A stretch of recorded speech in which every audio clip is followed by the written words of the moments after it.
Good morning, everyone, and welcome to the New Education Forum Brussels. This time, the topic we'll focus on will be Crossroad for VET and outdoors. And just before we start, I would like to remind us that this is an international conference with simultaneous translation into Polish and English and Spanish. And please choose the language button at the top right if you would like to switch to either of these languages. I would like to welcome the welcoming statement of Commissioner Maria Gabriel, the European Commission Commissioner for Innovation, Research, Culture, Education and Youth, and then we will proceed. Thank you. Ladies and gentlemen, I welcome you all to the 6th New Education Forum. This forum comes at a pivotal time. It has been 2 years since the education community and indeed society was rocked by the sudden shift brought about by the pandemic. As we assess how we have adapted our education systems, events such as the New Education Forum offer a fundamental opportunity for strategic reflection. In particular, today is an important moment to think about the role of outdoor learning for vocational education and training learners, as well as young people and adult learners of any age. Learning will be a cornerstone of recovery. It will be fundamental for the green and digital transitions. And so we must maximize the potential of our education and training systems. This is precisely why the Commission has put so much effort into the European education area for high quality, inclusive, forward-looking education across Europe that addresses the needs of our labor markets. We put forward several recommendations, ranging from blended learning and micro-credentials to education for environmental sustainability. We are also bringing our member states together to pool knowledge and resources, supporting especially those that are at risk of being unsuccessful at school. This is the case, for example, of the Pathways to School Success initiative, to be adopted later this year. In addition, in the context of the Digital Education Action Plan, we are running a structured dialogue with the member states, private companies and civil society. We want all actors to look at the enabling factors of digital education and work together. At the same time, the Erasmus Plus program is working in tandem with our policy initiatives to support the European education area. We'll continue to support mobility opportunities abroad, not only for students, but also for vocational education and training learners. Mobility provides learners with the chance to develop so many skills and competencies, not unlike outdoors learning, and because the context in which we learn truly shapes the effects of our learning experiences. The new program is also supporting many cooperation projects, developing innovative and multidisciplinary teaching and learning approaches across all education and training sectors. In fact, our new centers of vocational excellence highlight the effort we are putting into supporting the adaptation of skills provision to the evolving economic, social and labor markets needs. Dear participants, I'm sure the new concrete perspectives that this forum will open, especially on outdoor learning, will help us at the Commission and throughout the education community to do more and better. At the Commission, we are working hard to make as many resources available as possible to our educators. Thanks a lot for your commitment, and I wish you a fruitful discussion. Thank you, Madam Commissioner. I hope this gives us high spirits so that we can learn a lot today and we can learn from each other. We can all contribute. Before telling the audience about the wonderful experience of Forum project, I would like to welcome another guest speaker for our New Education Forum and the New Education Forum ambassador since 2019, Mr. Tomasz Frankowski, who will be telling us why he's committed to the idea of the New Education Forum. And also, this is not a coincidence. Tomasz Frankowski is a member of the CULT committee in the European Parliament. So please, Tomasz, the floor is yours. Thank you. Thank you. Dear guests, I'm pleased to be honorary ambassador to the New Education Forum once again. I would like to take this occasion to warmly welcome all the participants of the 2022 NEF initiative.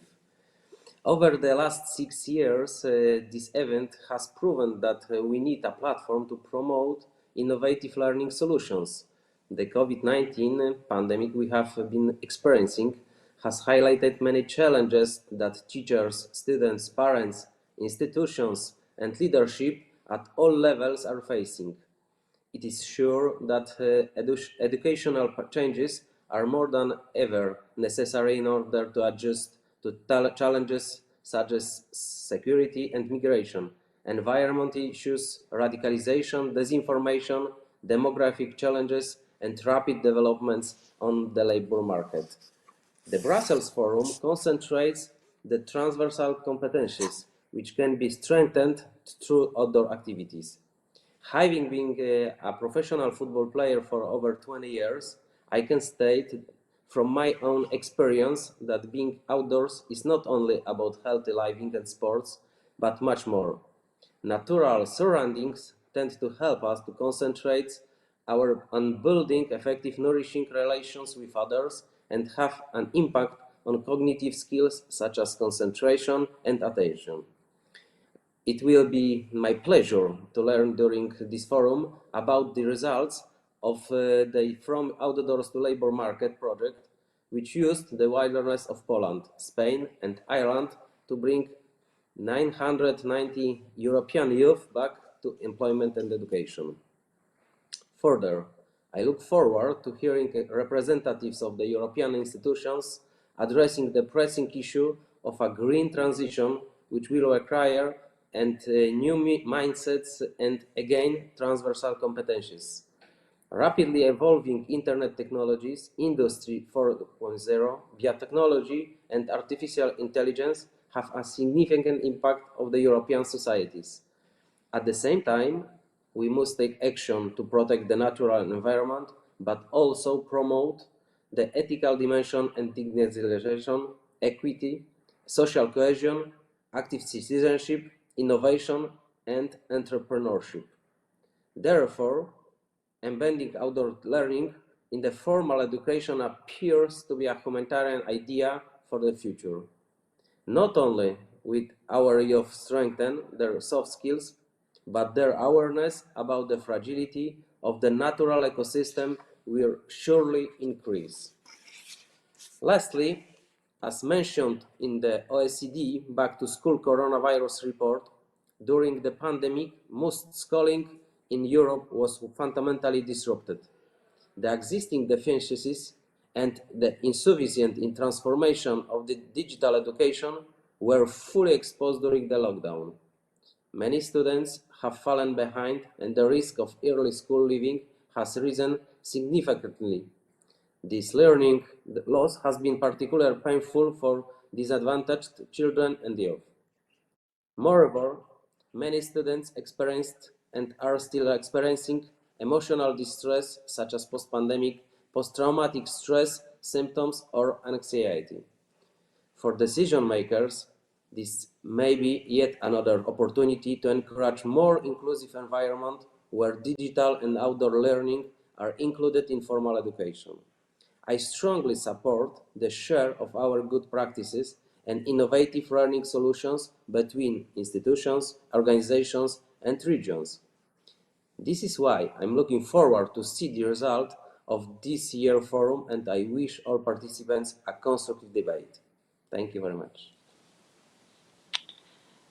Thank you so much, Tomasz. It was really great to see you again involved in the New Education Forum. I hope I can be heard.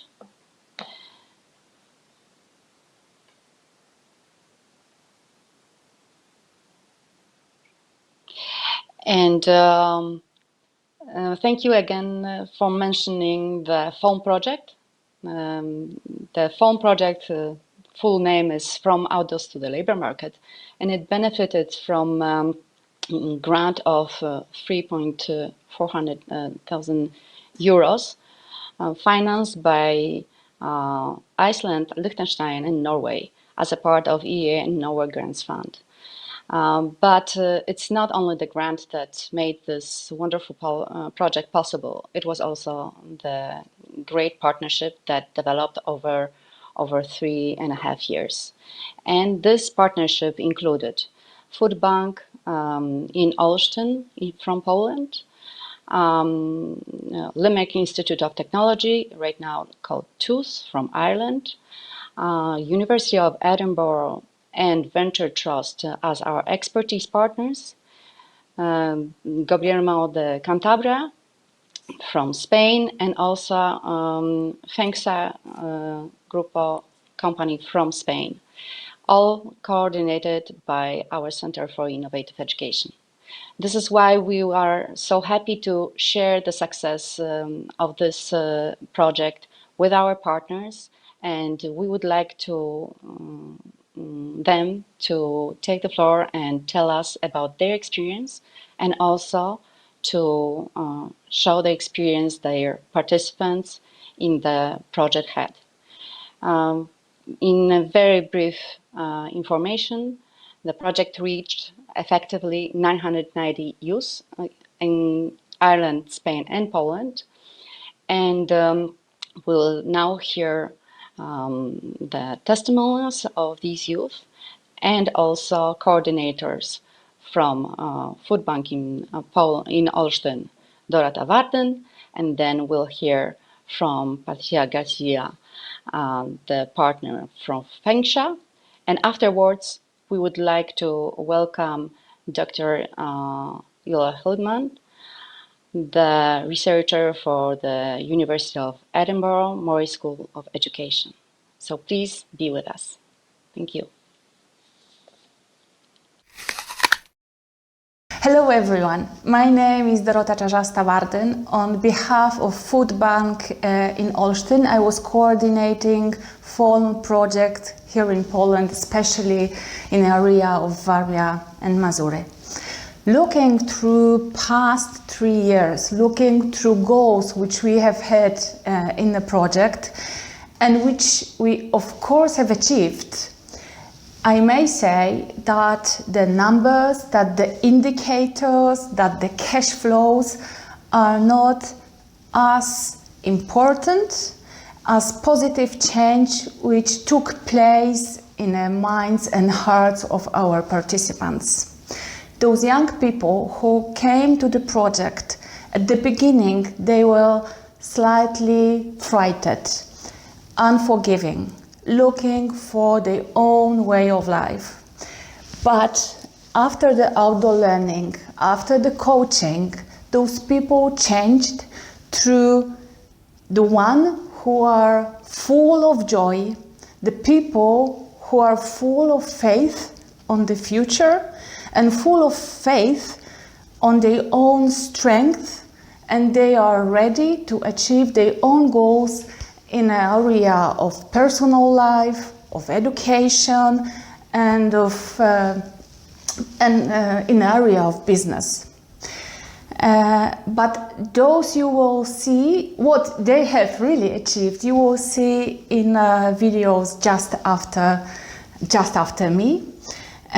Also in this place, I would like to thanks to all the trainers, coaches, to all schools and universities, directors and presidents. I would like to thanks to our partners, especially National Forests, thanks to whom we could provide such a great project and achieve the goals which we have achieved, because what is very important and what is the most important thing in here is that we already had almost 300 people, young people, ready to work, ready to take from the life what they want.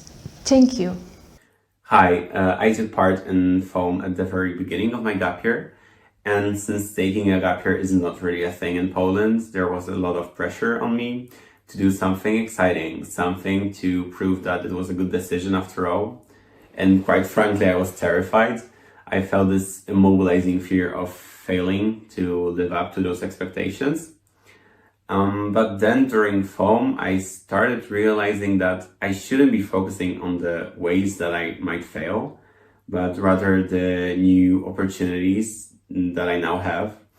And when I came home, I started traveling and volunteering. So the things that I find exciting and interesting. So yeah, it's been 4 months now, and I can safely say that I am taking advantage of this time as much as I can. Hi, I'm Tomek from Poland. I took part in FOAM project 5 months ago. What it did to me is that I met a lot of wonderful and inspiring people with whom I still am in touch. I also like the connection with nature, and I think it's really important to me now. I'm also more courageous, and I think I can overcome a lot of difficulties in my life from now on. And my future is a lot more clearer than before. I realized what I'm good at and what I want to do in my life. And I think I'm just extremely grateful to all the people who made this experience possible. Hello, my name is Baśka. I've attended FOAM last year in Olsztyn, in Poland, and I just wanted to say that it was a huge confidence booster to me. I said it to my coaches that they gave me this little training wheels. They gave it to my confidence. So thank you, Maruszka, Piotr, and Magda. And also after the FOAM, I started to trust myself more. I discovered my resources. I really named them and see them now. And although I didn't get the job right after, because that only happens in Hollywood movies, I refocused. Right now, I know where I want to go. I know where I want to put my attention, where I want to aim. So it was an amazing adventure, and thank you very much for organizing it. My name is Petro. I'm from Poland, but right now I'm recording this from Valencia in Spain. So the question was what I got from FOAM. First of all, space to be who I really am, to be respected and appreciated for my values, not my possessions. So it was very important to me to feel safe, because I could grow safely, grow and learn from amazing people I've met there in a forest. In a very short time, a bunch of strangers became a bunch of friends to me. So I've got a lot of power from the people, a lot of priceless support and motivation to go to Spain, which was my dream in that moment. And as far as you can see, I did it.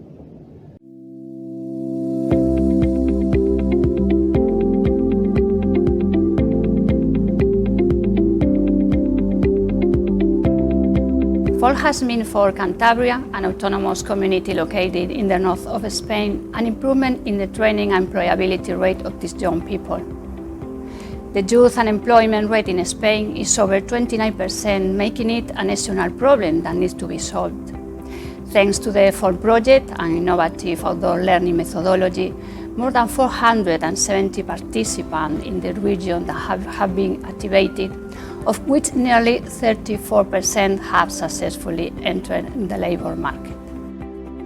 En cuanto a las expectativas, no voy a mentir, no tenía muchas expectativas, simplemente iba por el hecho de pasar una semana en la montaña, cosa que yo adoro, me encanta el monte y la naturaleza. pero no esperaba tampoco que mi vida diese un cambio así drástico, porque mi vida está realmente bastante bien encauzada y gracias a FOLM he visto que no está nada encauzada por el camino que personalmente yo quiero, así que gracias a ello, a no haberme creado expectativas, las expectativas han sido muy superadas y muy positivas. FOLM has allowed them to improve their soft skills thanks to the personalized coaching and mentoring sessions they have received during the development of the program. After completing the project, they live full of motivation, self-confidence and the necessary tools to effectively face the job search.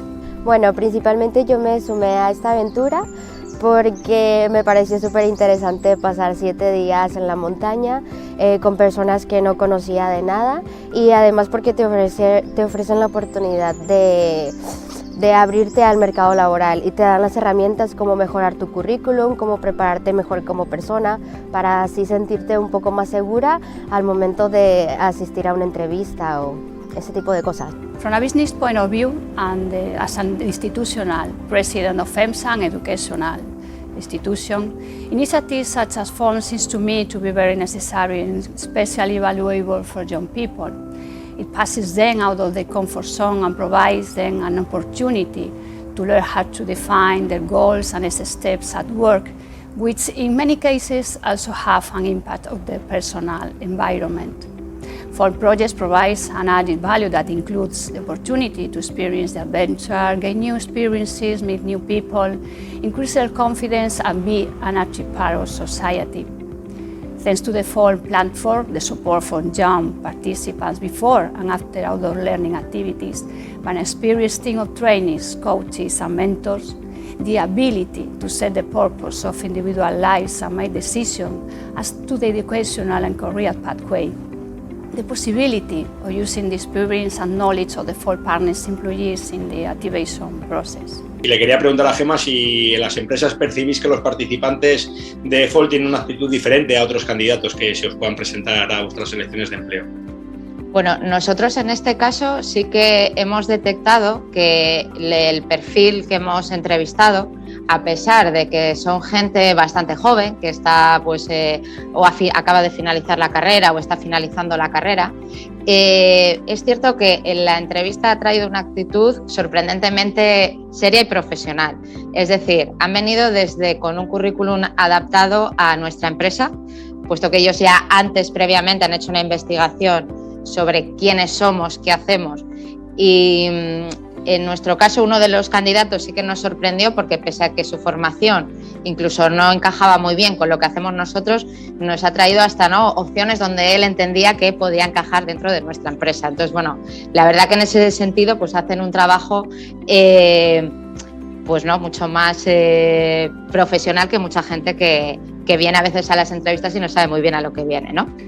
Bueno, Erika, ¿y el proyecto FOLM qué valores diferenciadores crees tú que puede aportar a los jóvenes que están en búsqueda de empleo? Oportunidad de crecer, oportunidad de conocerse, oportunidad de identificar habilidades o capacidades que no sabían que tenían y en definitiva, prepararse para su futuro.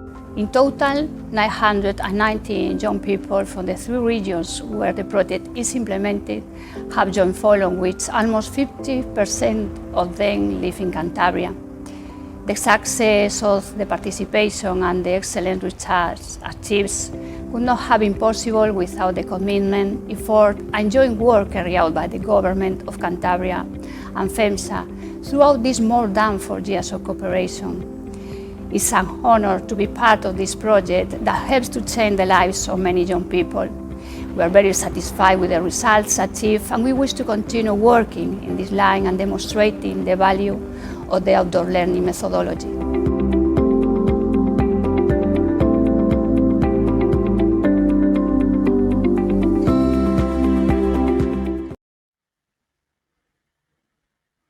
Good morning.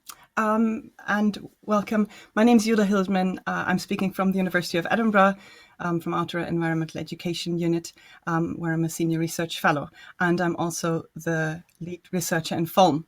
So complementing those two videos, I hadn't seen them. I'm really touched by them. And I'll just want to show you some research findings that complement that. Before that, though, I realized if you're not familiar with the phone program so far, then it might be good to say a few sentences, apologies, about what specifically it is. So about outdoor learning, that's clear. It's a program that is building on a model that primarily the Venture Trust here in Scotland have developed and have used for over 20 years now with different populations to help support personal social skills and transferable skills.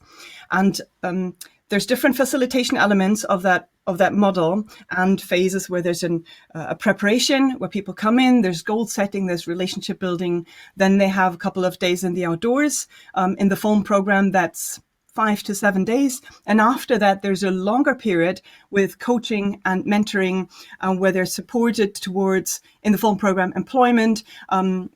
There are other ways how this model can be used as well. So just so you have an idea what also this research is referring to. And the research has been going on over the entire duration of the project. So for the past 3.5 years, which is coming to an end in a few weeks, end of February. And because of delays due to COVID, the program is still ongoing. So some participants are still in the program. And because of that, some data collection and analysis is ongoing. So these are preliminary findings. So quickly, what is the objective of that research? Well, on a simple way, it's to see to what degree the project is effective in bringing young people who are not in employment, not in education or training into one of these pathways. And transformative or transversal competencies. Those terms are quite similar. And beyond that, to deepen our knowledge in the field on what factors are supporting that, what are barriers and other elements. And then finally, we used a process-oriented approach to feed back insights that we found as quickly as possible so that they could enhance the consortium as well as the project and optimize the success. We used a whole battery of different research methods. These are just some and the key ones. There was a formalized tool that we used for quantitative measurement of the two factors, sense of agency and positive self-concept. And the participants filled in their questionnaire at 5 points of time. There was a drop-off effect towards the end. However, so at different points of time, so we could compare how they developed. Then we did interviews with participants, with staff members who were working directly with the participants throughout the program, so trainers and then coaches and mentors, and also leadership staff. There's a personal file that was passed on through those different phases where staff took notes to support the participants. We have evaluation forums that were part of the quality assurance that TUS in Ireland conducted. We had a gamification tool that FEMSHA was heavily involved in. So a whole range, and all the partners were involved in the research and in the data collection. Creating. No? I already mentioned the data sources. Who did we talk to and collect information from? The participants, the staff, like I said, on different levels, and to a degree, other stakeholders, although that was intended for an extension of the project that unfortunately was not funded. So in terms of the findings, as a simple question, is the program effective in bringing people who are not in employment, not in education and training into one of these pathways? Here's a simple response to that. Well, of the 990 participants that were and are going through the program, these numbers refer to, they're from January, and they refer to the people who have exited the program one way or another. So you see on the left, a third have gone into employment. And some of them have not even completed the entire program. They've gone right back into employment after the outdoor learning phase or during the coaching. On the right, you see nearly 50% went back into education. And the bit in the middle, well, some are still in the program, some are still actively job searching, and some have exited the program and gone on other paths. So 83% effectiveness in these two paths. Yes, that's successful. That's highly successful in a similar answer. Now let's look at more of the details, though, to learn more from this. What were main areas of growth that participants reported? And you just saw some of the videos of them speaking directly. And all I talk about now is a combination of what participants said, what the trainers, coaches, and mentors said, and what leadership staff reported as well. So this is combined. Primarily, participants were learning about themselves. They were getting a sense of orientation about who they are. And one staff member said they get the answer to the question, who am I? Nothing more and nothing less than that. They were learning about their strength. They were learning about being an individual separate from what's expected from them, from their parents, from society, from school, all these pressures, just themselves and what they wanted. And through that, they were able to develop more of a positive self-concept, self-worth. They were able to see that they were valued and respected and contributors to their community and thereby to wider society. They developed confidence and a sense of agency that they were able to do things and that they had the power to influence their life, their immediate surrounding, and a wider surrounding. And through that, they started setting goals and had motivation. So that's what a lot of people reported, motivated to move on. Keep clicking the wrong button here. So I mentioned that that questionnaire that we constructed and had them fill in at different points of time. In that, we see significant increases in both the positive self-concept and the sense of agency. So it's not just anecdotal evidence that we have, it's statistically significant increase. So that's fantastic as well to see. And why are these important? Well, because both of those are highly researched in outer learning literature and outer education. And they're seen, not just in outer learning, but generally, as a foundation for other personal and social competencies, and then wider transferable competencies, and the transformative and transversal. So both of these terms are used by different sources, by the OECD or by UNESCO. They're both very similar and are about the transformative. I'm sorry, I still hear people talking. If you could cut me out of the technical loop, please. Thank you. So these transformative, transversal competencies are really important, for employability. So, well, actually, what are they? So there's things like problem solving, teamwork, creative thinking, showing respect, showing responsibility. And they're important for employability. And we do see that in this project. They're also important for other areas of life. They're important for oneself. Each of us wants that can use those for just happiness with life, feeling good about ourselves, knowing who we are, what we want, where we want to go, what we can contribute. So there's that personal well-being, which is connected to mental health. And we know that's connected to physical health. So that impacts on costs in the health system, welfare system. If we have those,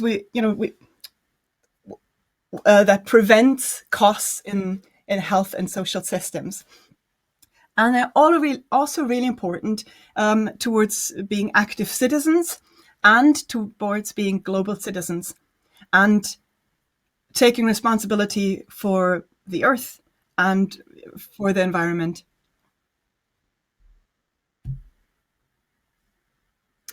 So looking at what were the factors of impact, what created these effects that the participants grew in that way. There are a lot. Here are just 3 key ones. One is that being outdoors. So yes, there's absolutely a reason why this is an outdoor learning program and not something classroom based. Massive differences. Being outdoors, being engaged with nature. A lot of people said it gives you a sense of being part of this bigger thing, of being part of nature and the earth. And that might sound wiki spiritual, and it can have that element, yet it's also so fundamentally important because it connects you to that who am I and what's my place in this world. There's the physical and the socio-emotional challenges and the experiences, the overcoming adversity and growing through that, where people come back and say, I did not think I was able to do that. If I'm able to do that, to stand a week out in the Irish mountains in the pouring rain, then I'm able to tackle these other goals I set in my life. The staff were really important for participants because there's a relationship, there's a trusting relationship, there's a safe space that the staff create around the group and around the individuals. There's a respect. So staff, there's not a hierarchy, we're meeting eye to eye. It's about individual support, it's about the group, and that has had a significant impact on the participants. There are other elements in the model and the way it was implemented here about facilitation, like a combination of group work and one-to-one work, about daily themes and input sessions. You saw some of the activities in those films. So a range of those that were critical. And this is the last point here, the coaching and mentoring phase in connection with outdoor learning. So there's a lot of outdoor learning programs where people go, magic happens, people come back, they're super excited. Yes, I'll change the world. They go back in their home environment and don't find the support and just get disillusioned, frustrated, and the positive power that the outdoor learning has just dissipates. So what's really important and what we've done here in the FORM project is to complement the outdoor learning with that ongoing support, at least for a while, to help participants individually and as a group to transfer what they've learned in the outdoors into their home environments, towards applying for jobs and other areas as well. So again, it's not just about employability, but to take what they've learned about themselves and about their skills in the outdoors and to implement that in other contexts.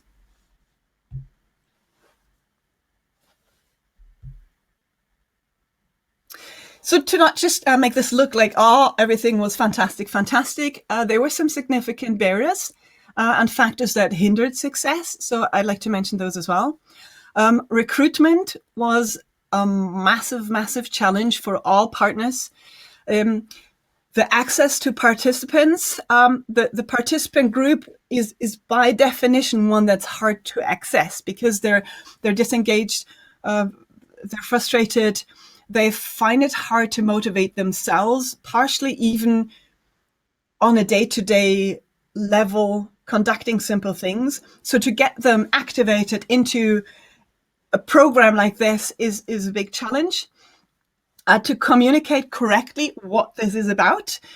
We had some interesting feedback in the beginning where people thought this is a sect, or it's like, what, you're sending us outdoors and we don't have to pay anything, so to communicate correctly what it is and what it's not a summer camp, it's not an adventure fun thing, it's something to work with and about yourself, that took a learning process, and I call it the branding. So what we see in Scotland with the Venture Trust, they've done this for 20 years or more. So they're established, they have the connections, people know who they are, and so it's easier so they get referred people into their program, which, well, we've established FORM New in Ireland, Poland, and Spain, it was a completely new thing. So now that there are more and more people know about this, there's a word of mouth and people come easier into the program.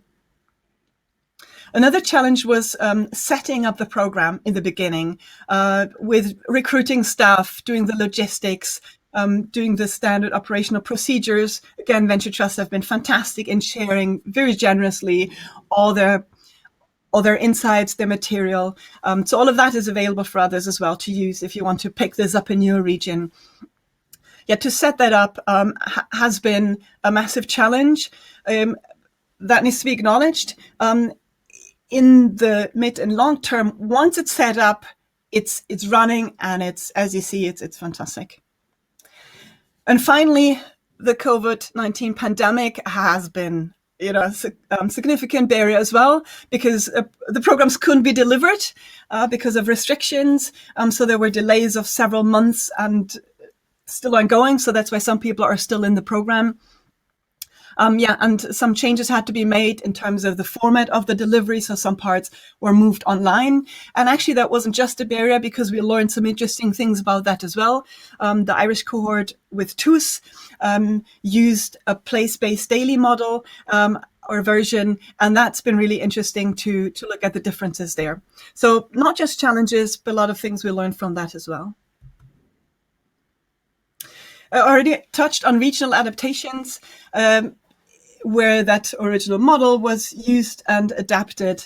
And those adaptations were most effective, I'd say, in terms of people getting into employment, education, and training, where adaptations were made looking at what are the regional needs and what is the infrastructure.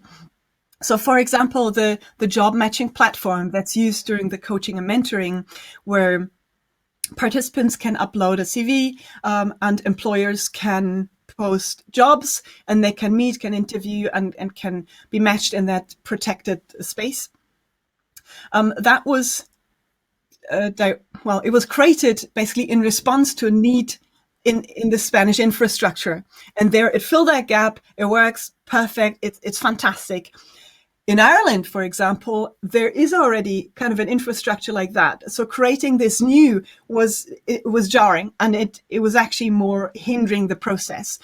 So the point here is to make adaptations to the regional needs, to look at the infrastructure that's there, to look at the players, the decision makers and institutions, and work with those. Work also with the individual resources that people bring into it. So we've had trainers in different regions who brought more elements of bushcraft or of therapeutic elements, and to use those resources heightens the benefits for everybody. So then to focus on the learning objectives and of the individual growth. That was also mentioned in the videos. This is about individuals, and the more we look at that and don't just look at the numbers that we spit out in the end, like how many people went into employment. Okay, that's an important number, yet there's so much more that's happening here, and so much more that we can give in this program and throughout our learning to individual participants. And like I said, those transversal competencies, they don't just go to employment, they go into other areas that are beneficial for the society and for each individual. So it's widening that perspective and keeping that in mind, and not just doing a numbers game. And also really important for success, and we saw that in the regional adaptations, is the public support and the cross-sector collaboration. So again, in Spain, so Spain is our success highlight, because they were so successful in recruiting participants and in bringing them into employment.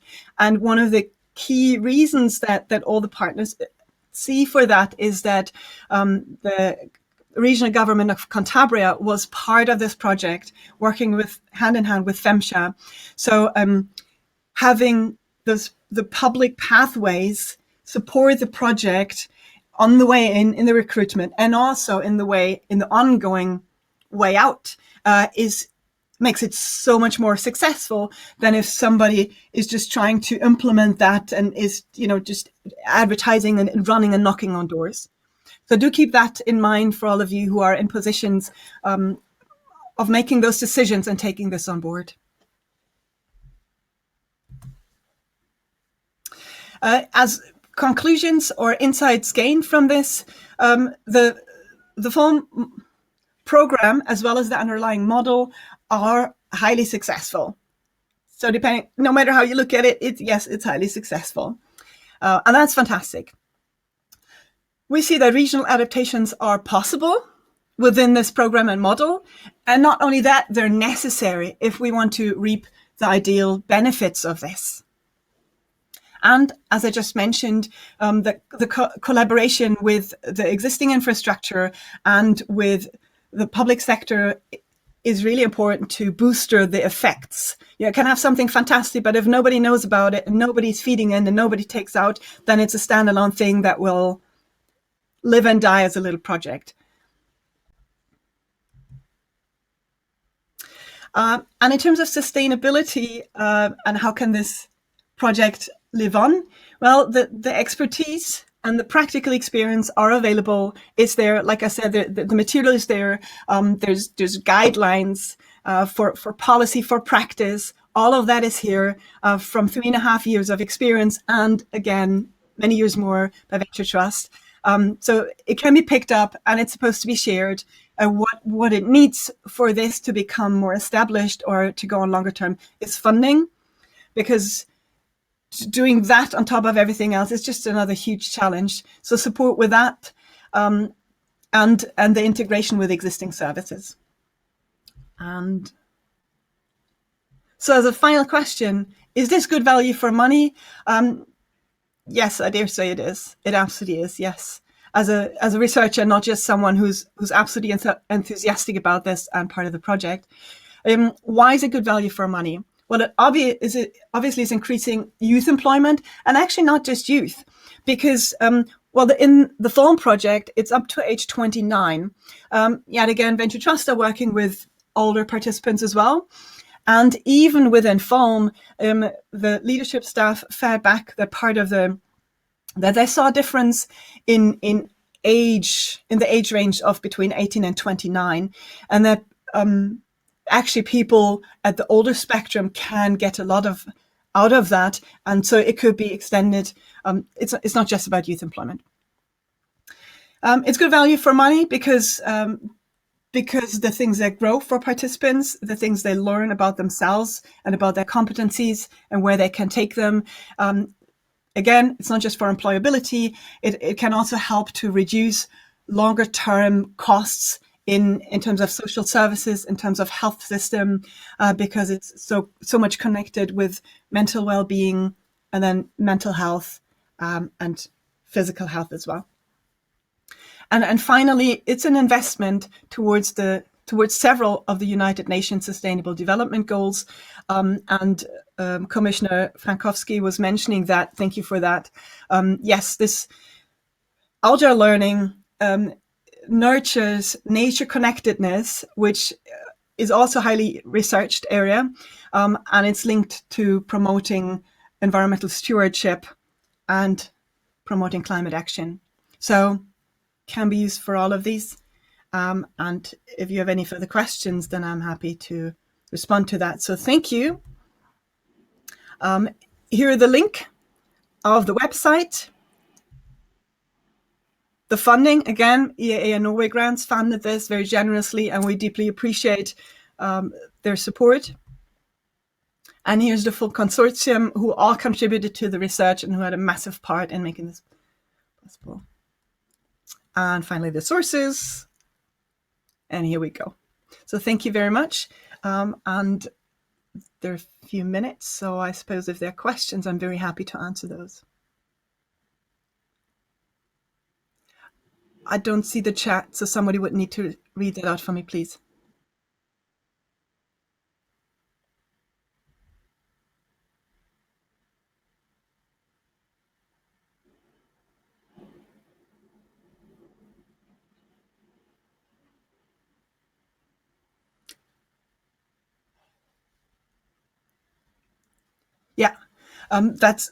Yeah, that's a very valid question, and yes, the group work is important.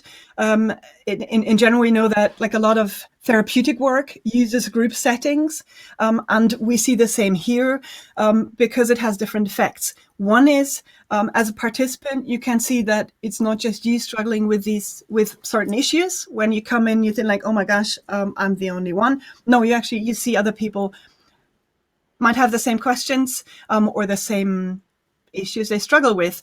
You could also see how other people deal with that. So you could see solutions and strategies modeled. And you could also see that other people struggle with other issues. And that can give a bit of a balance and open the perspective and help towards learning, again, strategies, problem solving, and helping you find your place. Then it's a protected space. We talk about a safe space that's being created here within the group, and the facilitators, the trainers and coaches and mentors, which that helps that people start to support or can support each other. So it does have the group cohesion and group support effect. And we see development usually where people start with just being focused on themselves, and once they feel like, oh, I'm allowed to be who I am. And I think one of the participants said that as well. I'm not being judged, and I'm not being restricted to what's being expected by school parents or whoever. I'm allowed to be who I am and claim that space, and then they can open up and start supporting each other. And we've seen beautiful examples of that throughout the program. So I hope that answers the question.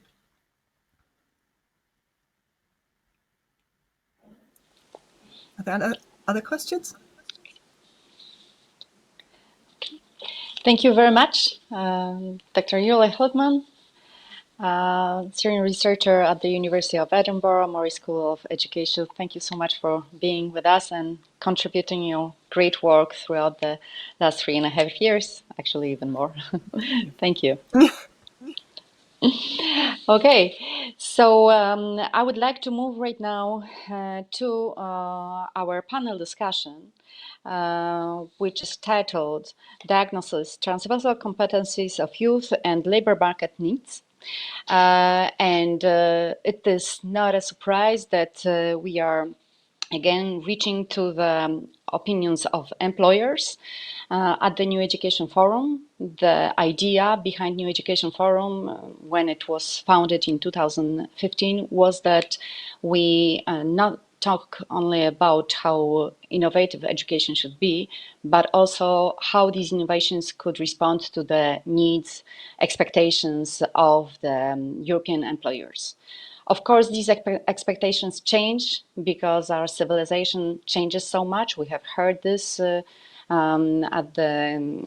the speech of Mr. Frankowski from the European Parliament and of Madam Commissioner. However, we would like to hear more voices of the employer side.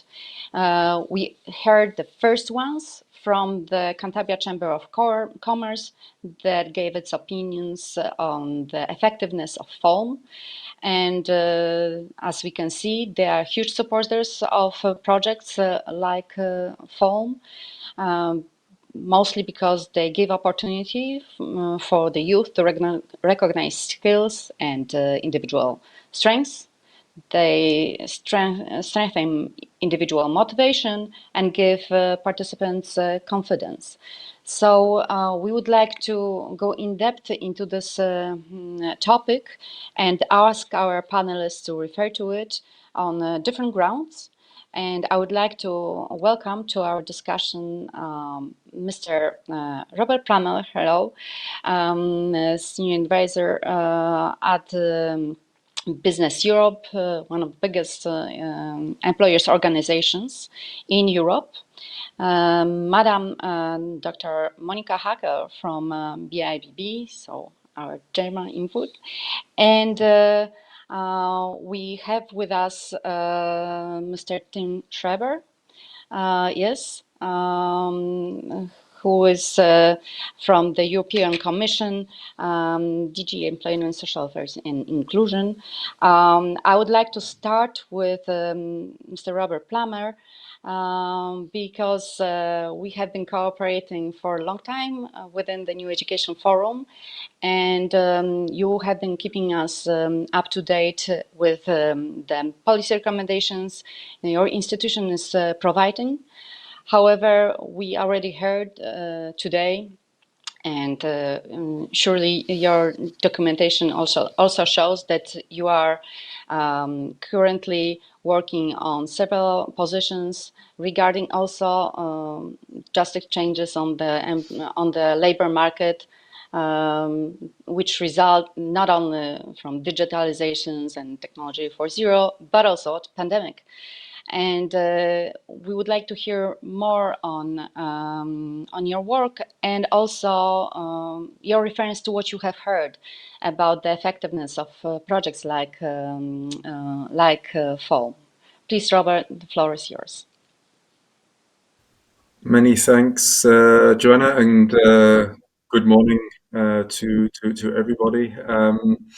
Indeed, I think from Business Europe's perspective, it's very welcome, and we very much appreciate the opportunity to contribute again to one of the new education forums, and also myself personally, I'm very happy to meet with you again, and also to follow as well the work that you're doing. So yes, it's indeed increasingly important as we see it to equip young people with the skills that they need to transition from education into employment, so that they can have a sustainable and active role on our labour markets, but also, of course, that they can contribute more broadly to society as well. And indeed, in supporting that formal education process is the importance of guidance, orientation, informal learning, which of course helps to develop those all important transversal skills that we've been hearing about. And it also helps to give young people perspective, to discover their interests, their talents, I think to help empower them as well to make choices about their further education and training, and also their career orientation. And I think all these different elements come together extremely well in the project that was presented. And so firstly, many congratulations for the really very good work, really inspiring work that you've done with this project. And I think we know, unfortunately, that young people often face a number of challenges when it comes to the initial point of entry into the labour market. Of course, that's been exaggerated a bit in the last few years now, as a result of COVID and the labour market uncertainties that we've seen. Also, the difficult time that young people have had to maybe even finish their training and education courses in the way that they would have expected to under more normal circumstances. So even with those COVID challenges, but also in more stable times, there's also a number of challenges that I think we can identify that young people face in making that transition. And one of the key aspects that we see in that respect is the issue of skill mismatches. We saw that these were a particularly prominent feature on our labour markets prior to COVID, and we also saw quite soon, sort of in between lockdowns and especially last summer, where once we had the vaccine rollout, we started to see a slightly more normal return to working life, at least for a period of time.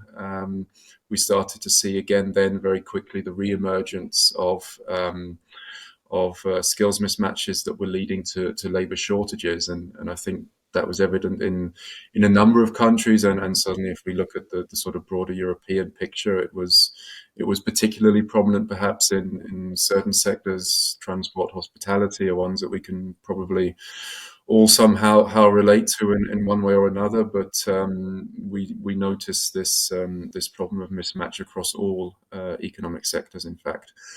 And so from our point of view, one of the key foundations to a successful labour market integration for young people and helping to overcome this issue of skills mismatches is indeed the possession of a skill set that is needed by employers, that young people have the sort of skills, whether it's subject specific and of course the transversal skills and competences that our employers are looking for. And to help achieve that and better improve that alignment between education and training and labour market needs.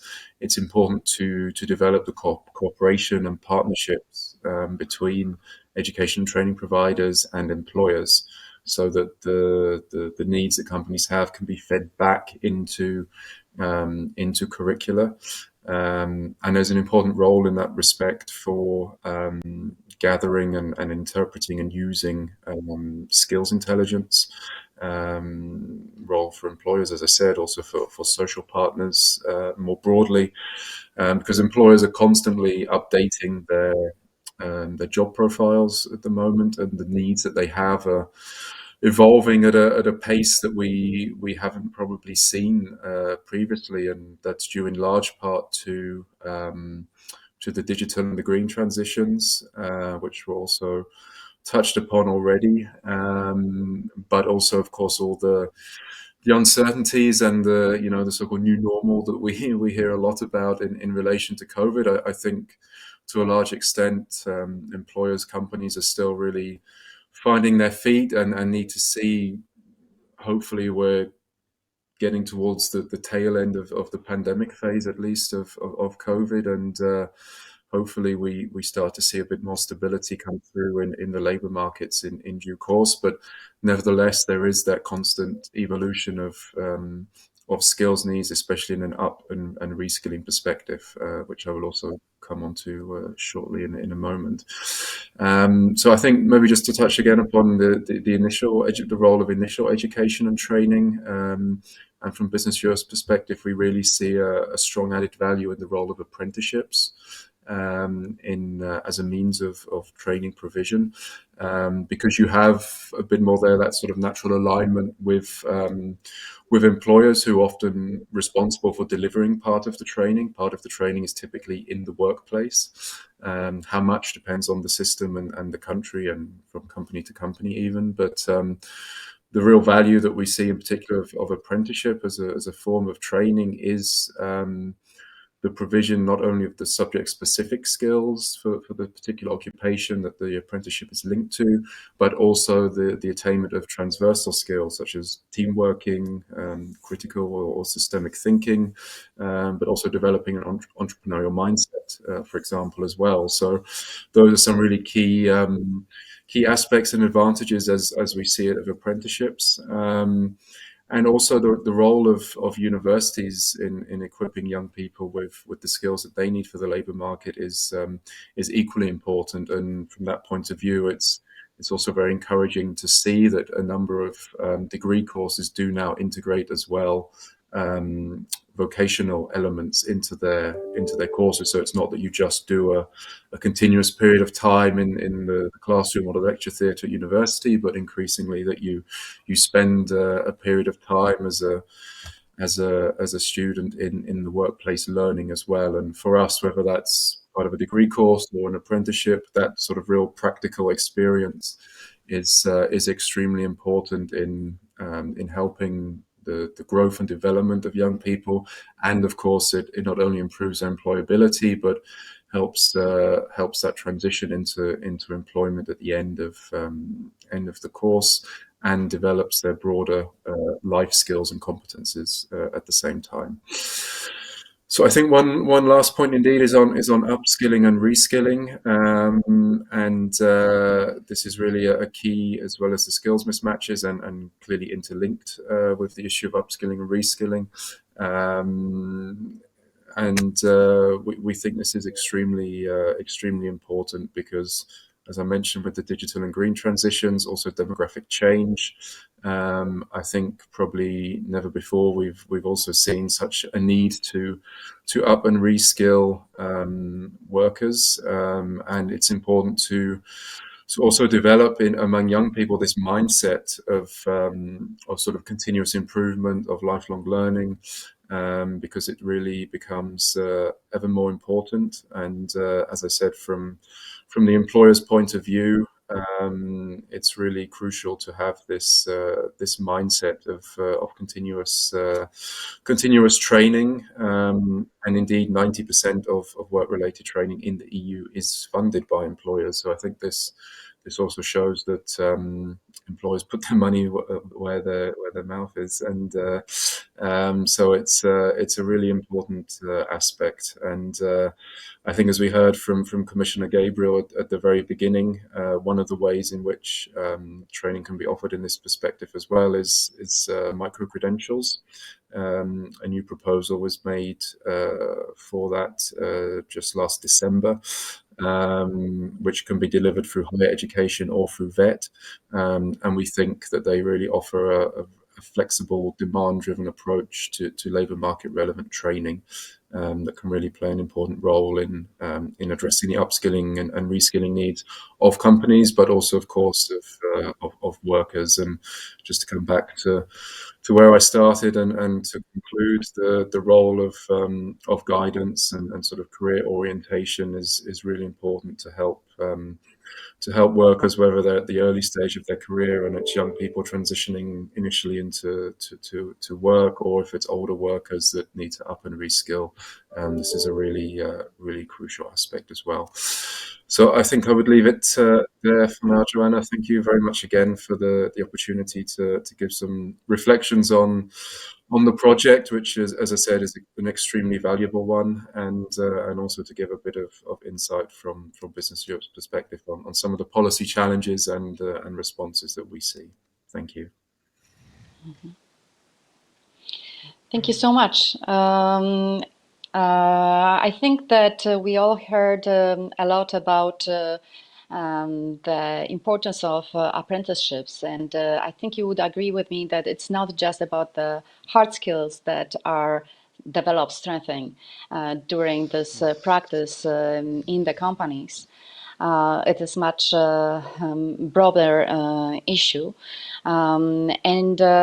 This is why we invited to our panel Dr. Monika Hakel, and I would like to ask you, as a head of structure and order of vocational training by BIBB, please tell us how much in depth you have gone into developing the relationships between the vocational learnings and companies, and why.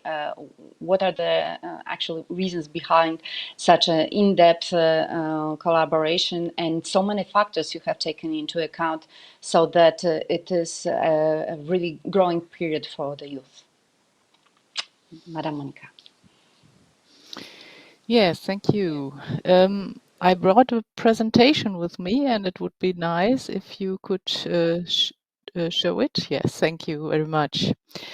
Thank you for the invitation and to give an example of the consideration of transversal competencies in VET in Germany. The starting point for my presentation is a question: what are the things every apprentice have to learn during training in order to be well prepared for the changing world of work, as well as for the transition to a sustainable economy? So I'm talking about young people who have already left school, entered an apprenticeship, and who have brought in some necessary basis skills such as literacy, mathematical skills, first IT or presentation skills, as well as general communicative and social skills. And here is a direct link to the topic of today and the results of the FOAM project. During the last 2 years, BIBB and its stakeholders, in meaning of employees and unions and the responsible government representatives, have been working on a general minimum standard for all training occupations in Germany. And special emphasis was placed on sustainability and digitization. And we call this standard the 4 heroes of VET. You see here, in our view, they build the basis for a modern working world. I would like to introduce these 4 heroes to you in the next few minutes. And I think you will find a lot of links to the skills young people achieved in the FOAM project.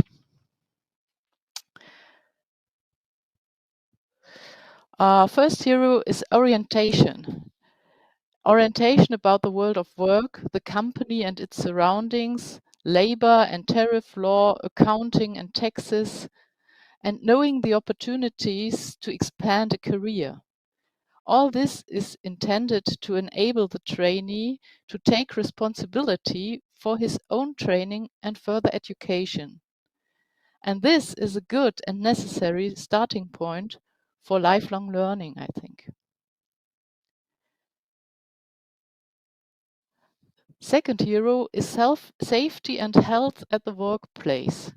Staying healthy and avoiding accidents is an important key to maintaining manpower, an essential factor of social and economic sustainability in equal measure. Here you can see some details that should be addressed in every training. Special highlighting, I would like to highlight the high relevance of prevention, even in the case of physical but also psychological stress and strain, and dealing with it.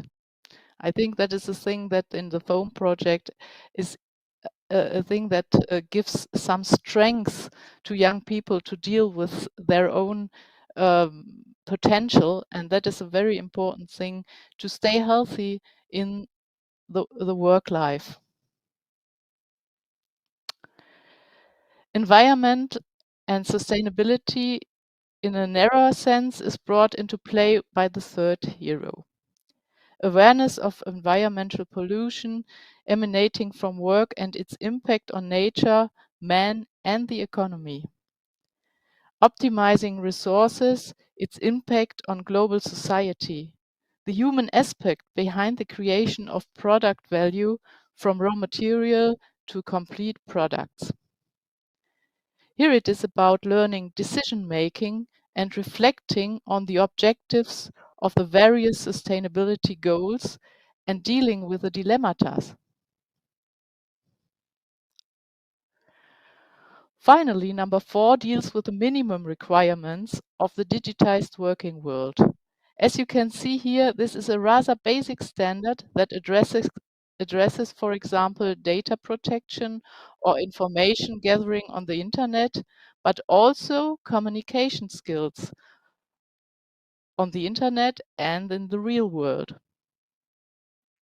as well as cultural differences in a global world. And now I come to kind of conclusion. The 4 heroes never walk alone. They provide the minimum level for all in the German dual system. They must be provided by each company in training. So this minimum standard has to be completed by vocation-specific competencies and specific regulations in the curricula of vocational schools as well.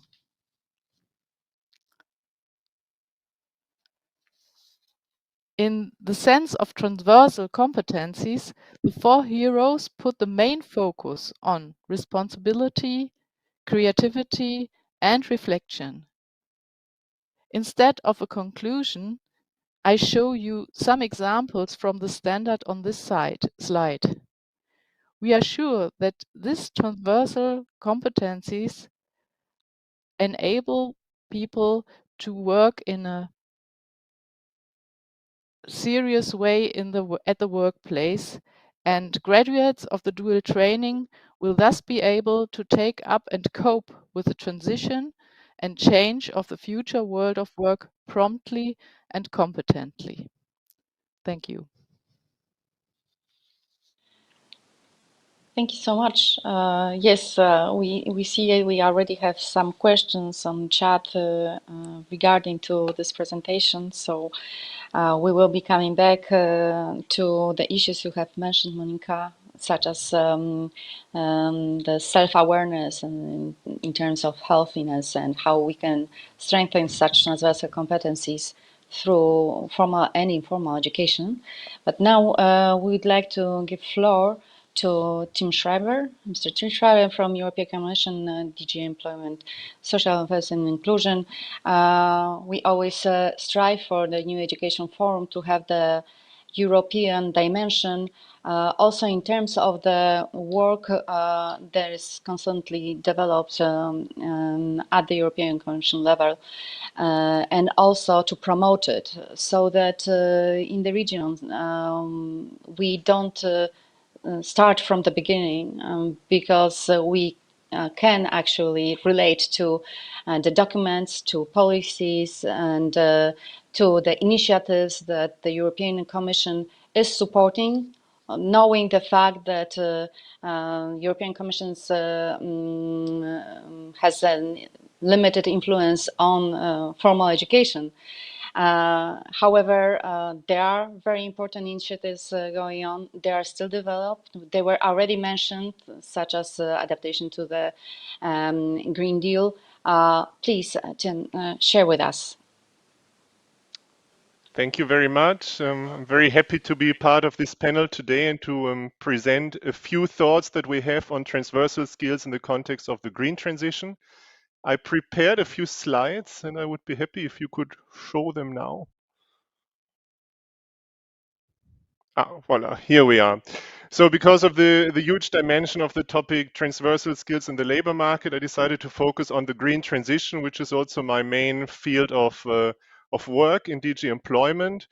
Now, if you look at the green transition from a labor market point of view, then it's clear that the transition offers huge opportunities. We have just before Christmas seen the latest forecast of the EU agencies, which showed that by 2030, the European Green Deal could create up to 2.5 million additional jobs in the EU. But it's clear that these positive employment scenarios will only materialize if we manage to equip people with the skills that they will need on a greener labor market.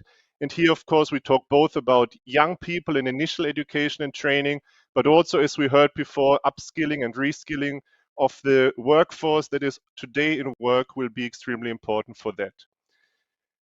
Now, of course, it's important to know what are these skills that will be needed for the green transition. And I think, first of all, I need to highlight that there's no common definition of what these green skills or skills for the green transition, as we call them, is.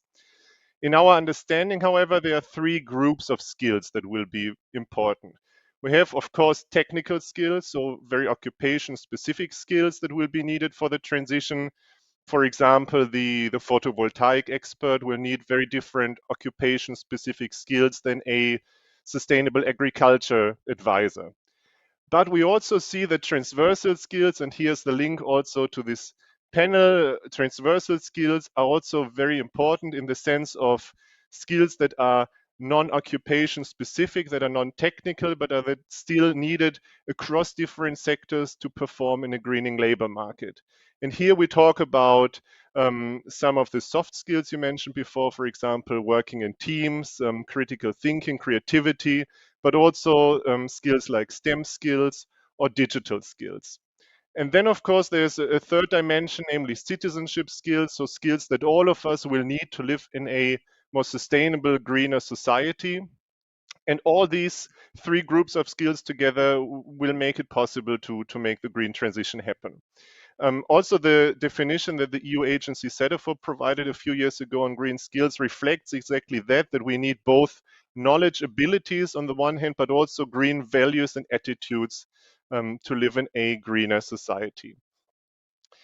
Now, what can the EU level do? Clearly, as you said, the competences of the EU level in education and training are very limited. It's clear this is firstly and foremost a member state competence. But what we can do on EU level is that we can support member states' action in a certain number of areas. We can, for example, help to reach a common understanding of what are these skills that will be needed for the transition. We can bring different stakeholders together, learn from each other, see best practice examples, like we just heard from Germany. And we can very practically provide financial support through EU funding. And I will use the remaining time that I have to present two very concrete examples of how we do that. The first example is the European Sustainability Competence Framework, the so-called Green Comp that the Commission published 2 weeks ago. Some of you might know the DIGCOM, so the Digital Competence Framework that was published a few years ago and really became a reference point when it comes to defining different levels of digital competencies. And we have the same objective now with this Green Comp. This competence framework takes a very holistic approach. So not only looking at labor market relevant competences, but really the whole range of competences needed for the green transition, and categorizing them in 4 different competence areas. And each of these competence areas then covers 3 competencies, so that in total we have 12 competences defined in this green comp. And as you can see on the slide, many of these competences are really also very relevant from a labor market point of view. Just if you look at the competence area of envisioning sustainable futures, for example, there you have the competence exploratory thinking. And just to explain a bit to you how this green comp is structured, we have a definition of what is exploratory thinking. So in this case, to adopt a relational way of thinking by exploring and linking different disciplines, using creativity and experimentation with novel ideas or methods. And then there is really a longer explanation of how this competence looks like in detail. And then you also, and I think that's also very interesting, you have examples of what concrete knowledge, skills, and attitudes of this competence look like. So in this case, for example, a skill would be that the learner is able to synthesize sustainability-related information and data from different disciplines. And so we hope that this green comp can also be a basis in the future for curricular reforms, for example, for guiding training and for giving a common understanding of what we are talking about. Now, an example of EU funding is the second example that I wanted to present, and it's clear that there are many different EU funding opportunities. We have the European Social Fund, for example. We have the Recovery and Resilience Facility with a lot of money available. Also, a large share of this money goes into education, training, and the green transition. But we also have the Erasmus Plus program.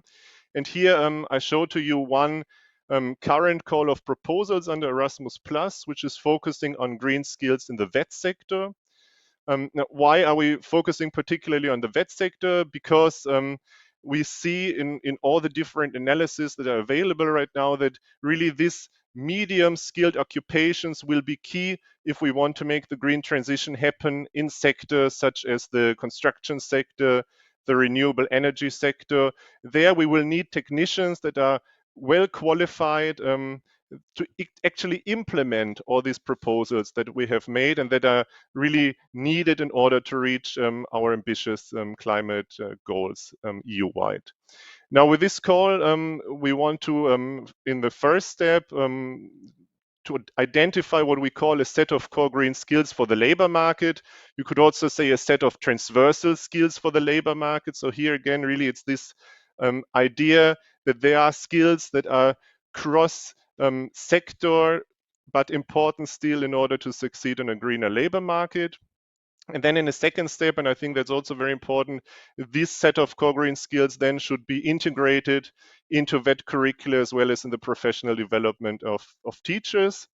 And with this Erasmus Plus call, we actually follow an approach that is bottom up, because for us, it's very important really to understand what are the needs on the ground, also what are the needs in the industry. And therefore, we also set the requirement that in at least 3 of the participating countries, partnerships must include both employers and education and training organizations to really make sure that the skills that are identified are also those that are really needed on the labor market, so that young people and also lifelong learners that will attend courses based on these skills will have skills that are then also helping them to have a successful career on the labor market.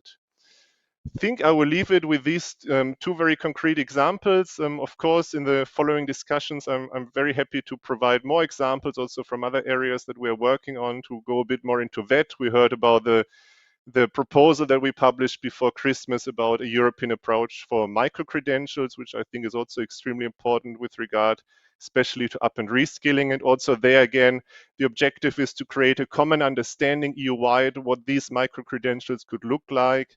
Yeah, really happy to follow up. And also, before I finish, congratulations to the project I'm really interested in learning about the results of your project and yeah, to learn more also in the following panels.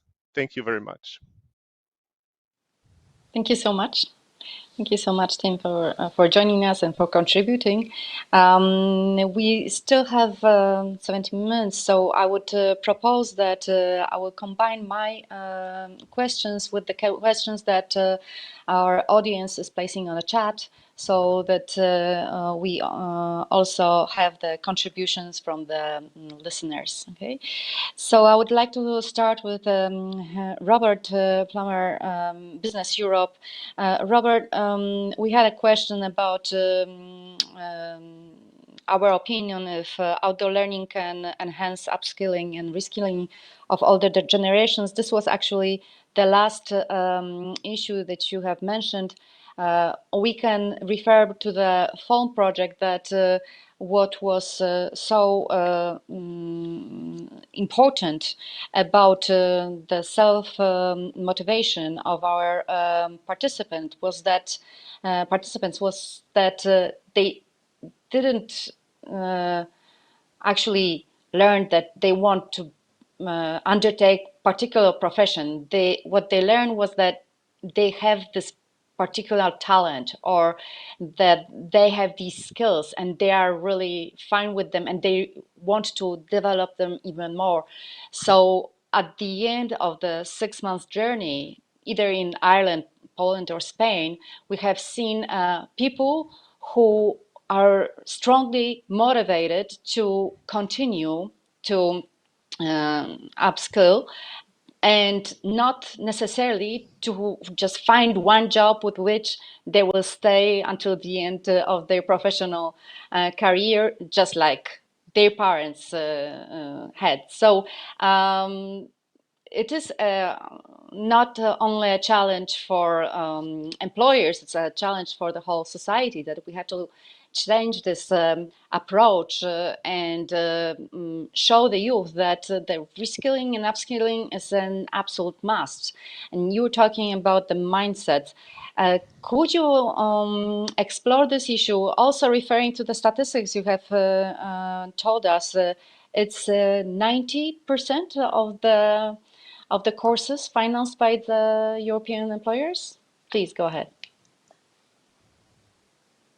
Yes, thank you very much, Joanna, for the follow-up. Indeed, I think actually what we see is that if we look at the big challenges when it comes to training in an up and reskilling perspective, it's usually a combination of the time, having the time to do training, whether it's the individual, the worker themselves, finding time. Maybe you can do part of it during working time, but maybe also part of it outside of working time. So there's a question of the sort of work-life balance elements to factor in. Also from the company perspective, of course, if your worker is one of your workers or several workers are going off to do a training course, then that also impacts upon the productivity of the company, at least in the short term, and that's a particular issue for SMEs and in particular micro companies who might only be a handful of workers anyway, and then if one or two might go off and do some training for a period of time or some days, then that can really impact on the way that the SME is working. So that issue of time is a real challenge. Motivation, as you mentioned, absolutely. I think, and linking up to that statistic I mentioned, indeed, 90% of job-related training is funded by employers in the EU. That's from a commission report, not something we've done ourselves. So it shows, as I was saying initially, that companies do want to and do provide a substantial body of training and training opportunities, at least. But one of the big challenges, indeed, is to motivate people to take up those opportunities. It is, I think, typically well understood that it's harder perhaps to engage older workers in training opportunities, whether it's in an up or reskilling perspective in particular. And there, I think it's also why that mindset factor that I mentioned is so important as well. And yes, I think going forward, we need to try to look at ways to improve still further training provision. As I said, to a large extent, employers do provide a good body of training. It is more difficult for micro companies because they don't necessarily have the financial and the human resources to provide training in-house. But that's not to say that they don't see the added value of it either. They certainly do. It's just maybe a broader support framework around SMEs in particular that is needed to provide training. And then we need to work on the issues of motivation of workers.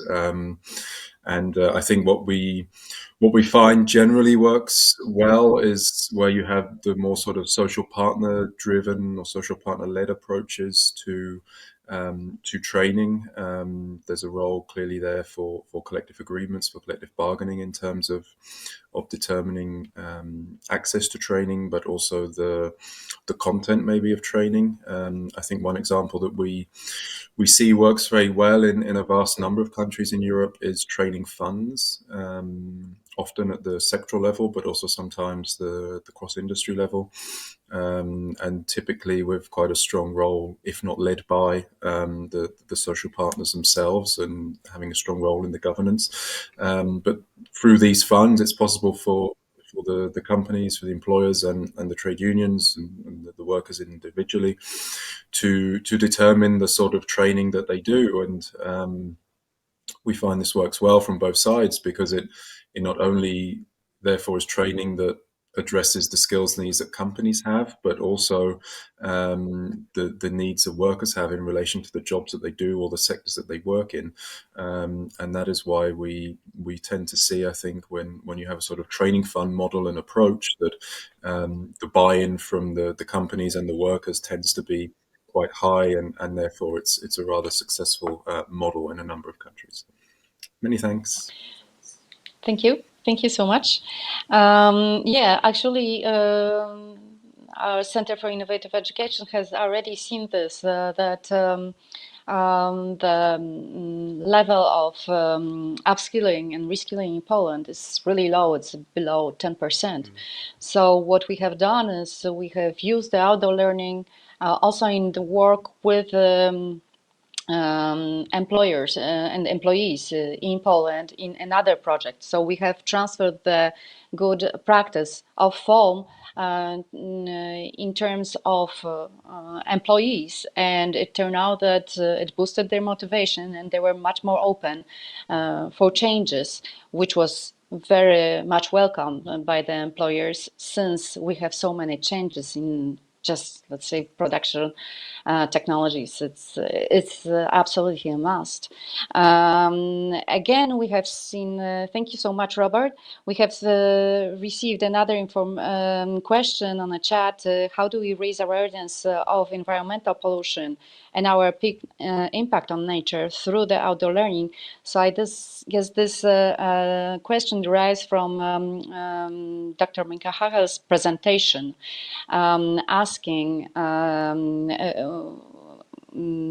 how we can raise our self-awareness regarding health issues, but also about the environment, since the impact we see on the environment is very well known, but it also has to be learned by the apprentices, and it must become embedded in the formal educations, as you have also mentioned. Monica, please. Mm-hmm. Yes, thank you for this question. I think it's the benefit from outdoor learning is that the people come close to nature, and that is a good benefit for starting how to become more sensitive about these questions of sustainability. But if you are working in a company, you had to take into account the other side of the branch, as it is, what does my work affect?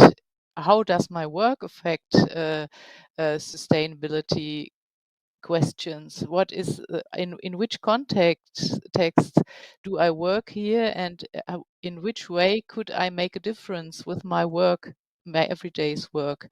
And I think to bring these two worlds together, that would be a big challenge in the future. And I think that we had to work on methods and programs that would enable trainers and trainees to reflect about this question.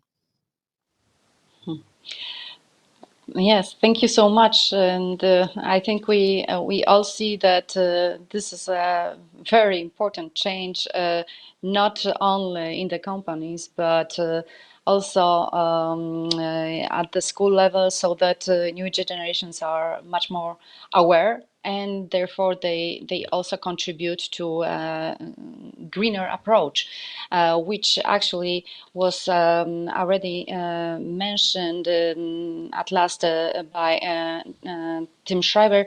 Tim, I think we unfortunately will have only this last question now because of time, but you have told us about the huge dangers that are coming ahead and additional employment opportunities in 2030. It's a huge amount of placements that should be fulfilled. 22 million, yes. I'm sure 2.5. that 2.5. Please tell us, because for sure, not only Erasmus Plus is a tool which should boost this direction in the formal education, and there are also other initiatives that European Commission is working on regarding particularly the labor market in this issue. Could you address this question? Could you tell us more? Yes, sure. I think one thing is really to embed sustainability thinking across the whole education and training sector. I think that's extremely important in VET, in higher education, but even earlier. And that's also why the Commission, together with this Green Competence framework that I presented, published a proposal for a council recommendation on what we call learning for environmental sustainability, really with the idea to embed sustainability topics from early childhood education up to adult education, really to create this transversal awareness about the transition. That's one thing. The other thing is, of course, that VET programs need to be adapted in a way that these skills are reflected. We have heard about skills intelligence, how important that is. And our EU agency, CEDEFOP, that I mentioned, that also produced this report with a 2.5 million additional jobs figure. They are really looking also into specific sectors, seeing what are the sectors that will mostly gain in terms of employment. And that also, of course, then can orientate education and training policies to focus on these sectors, but also to look at the sectors that will lose employment. Because, of course, grow in the end, if you look at the calculation in total, then we will most probably gain in terms of employment, but nevertheless there are certain sectors, energy intensive sectors, for example the coal sector, that will also lose in terms of employment. And in order to best support these workers that will experience a significant change, because they might have to change jobs, they might even have to change sectors, I think it's really important that we understand very well what are the skills needed on a greener labor market. And then last but not least, I think it's really important to create a new lifelong learning culture, as we would call it, or a new mindset, as was said before. That's also why the Commission has set on a high political level a target that by 2030, 60% of adults should participate at least once per year in training. Now, maybe this sounds a lot for you, maybe it doesn't, but if you compare to the latest figures available from 2016, where only 37% of adults participated in training in the previous year, we see that we really need a massive increase in participation in lifelong learning, also because of the green transition, of the digital transition. Many jobs will not disappear, will not change completely, but workers will need to add specific skills on top of the skills that they already have. If you think about digital skills, for example, I think almost every person working on the labor market will need to add specific digital skills that are relevant for each and every job.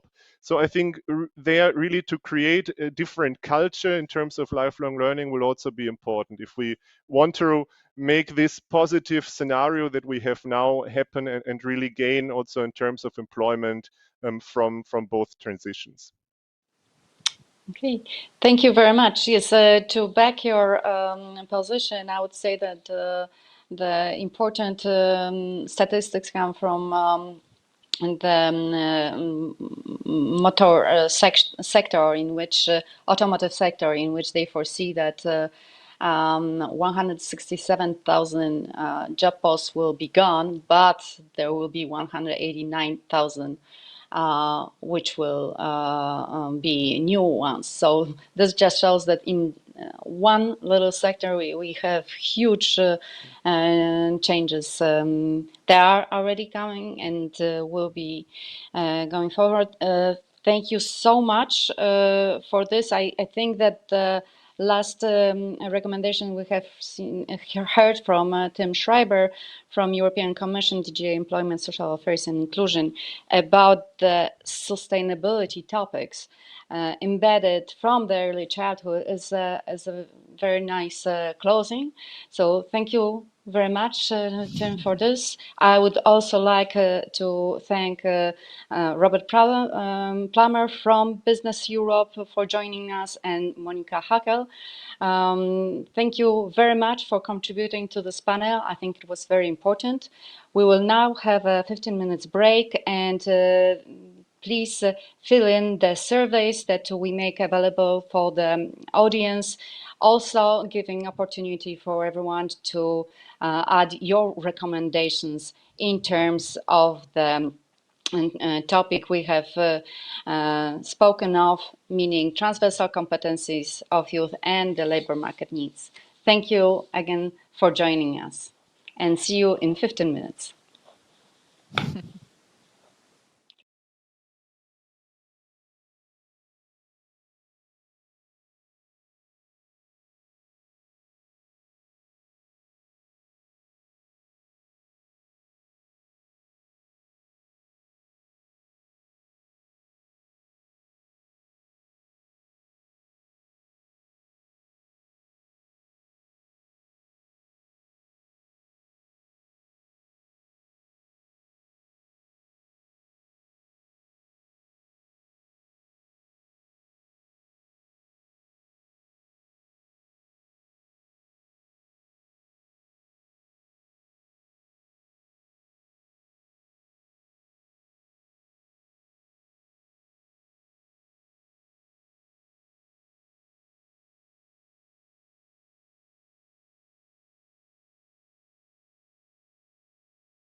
Hello and welcome back after the coffee break. So we're doing a slight shift just now. Before we've been talking mainly about the phone project. Now we're talking about a project that grew out and sparked out of the phone project, which is the New Education Forum Plus. And yes, the similarity in the term to the New Education Forum is intended, so they're all connected. This now is an Erasmus Plus project, and I'll briefly introduce it before we go into the round table with the other speakers.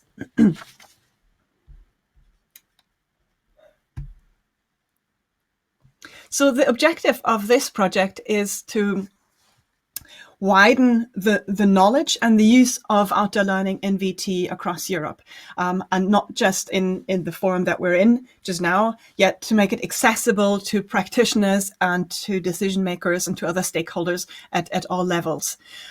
What we saw is that there's a lot of information and knowledge available in certain regions across Europe and beyond that internationally, yet that they're hard to access because they're in because training programs require travel, they require fees, access to journals, academic journals is costly, and we want to bridge that, and therefore creating this network of practitioners, decision makers and others, like I said, on outdoor learning and VT. It's a digital network to make it accessible and to reach really far and wide, reach everybody. The activities, it's a 2-year project, started last year, it goes until 2023. And the activities are a project website that's already live. And I hope Anna is posting the link just now. Thank you. And so that will contain information, some good practice examples and networking opportunities.